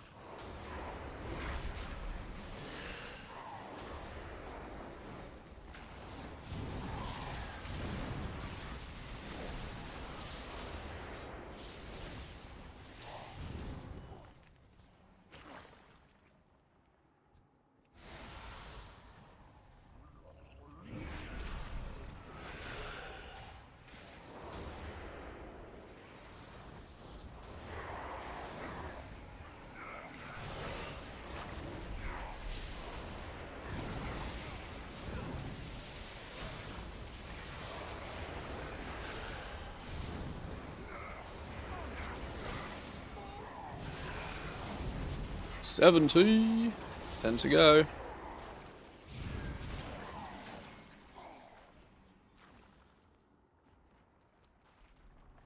Although getting to 80 is not the task. Not the main task anyway. Month on a Death Knight, what parallel universe is this? It's called needing to do all the Order Hall campaigns for Decor items. Yeah. The spirits grow hungry from the scent of blood. You passenger. Certainly not the normal. I will guide you to the depths of Helheim for a small Now, I hope these people don't run off and aggro the entirety of all the healers in the next section. flesh burdens the soul. See, shall we? A nuisance that must be flayed from your bones. I am not confident. Mr. Rogue, I... Oh, okay. I might let you off. We did alright. No prey, no pay. Now secure the Nagelfar.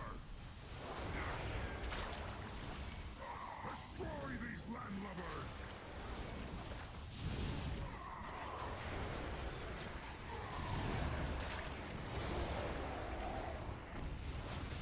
Holy speed, my final plunder.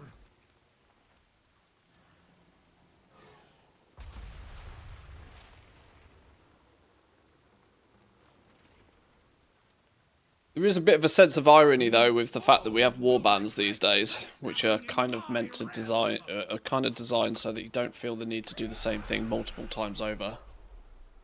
And then we're all leveling alts and remix and running one of every single class for a single piece of decor. You will pay for that.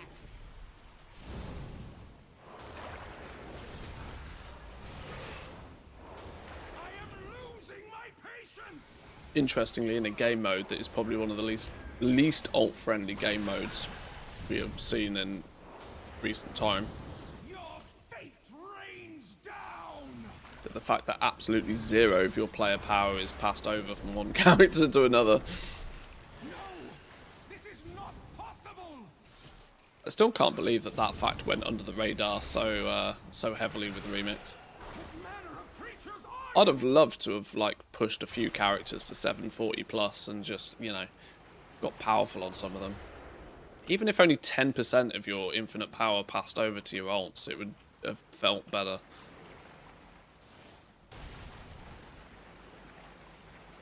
The fact you absolutely start from like zero again. I mean, I know the infinite knowledge was meant to sort of be your shared player power, but it doesn't really add up to much in the grand scheme of things, the infinite power, infinite knowledge. Barely survived the storm. Single piece of decor you might not place down. Oh, well, and that.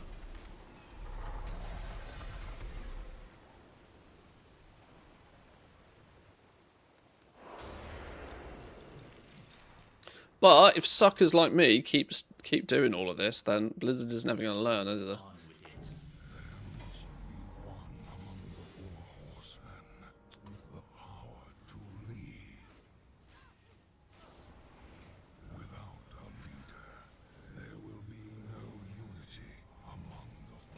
Oh, lower level. The time has come for the ebon blade to return to light's hope.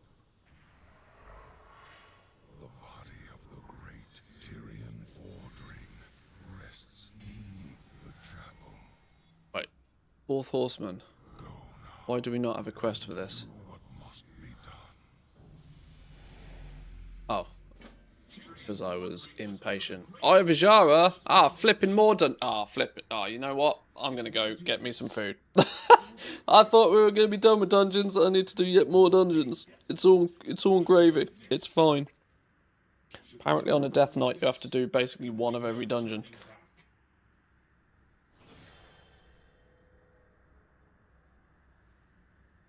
On to AoE? No, it's fine. I'll go get some proper food anyway. I'm sat here eating chocolate buttons, which is not a smart thing to do all day. After I've had 2 massive coffees this morning. I'm just full of sugar and caffeine. That's a recipe for disaster for later in the day. Boys and girls, thank you for joining me on this little adventure. Stream schedule might be a little bit up in the air tomorrow. The wife is in Helsinki. The wife is out of the house, meaning I have all 4 dogs. I also have some IRL stuff I need to sort tomorrow at some point. I haven't quite decided exactly when I'm going to do it. So the stream schedule might be a little bit later tomorrow.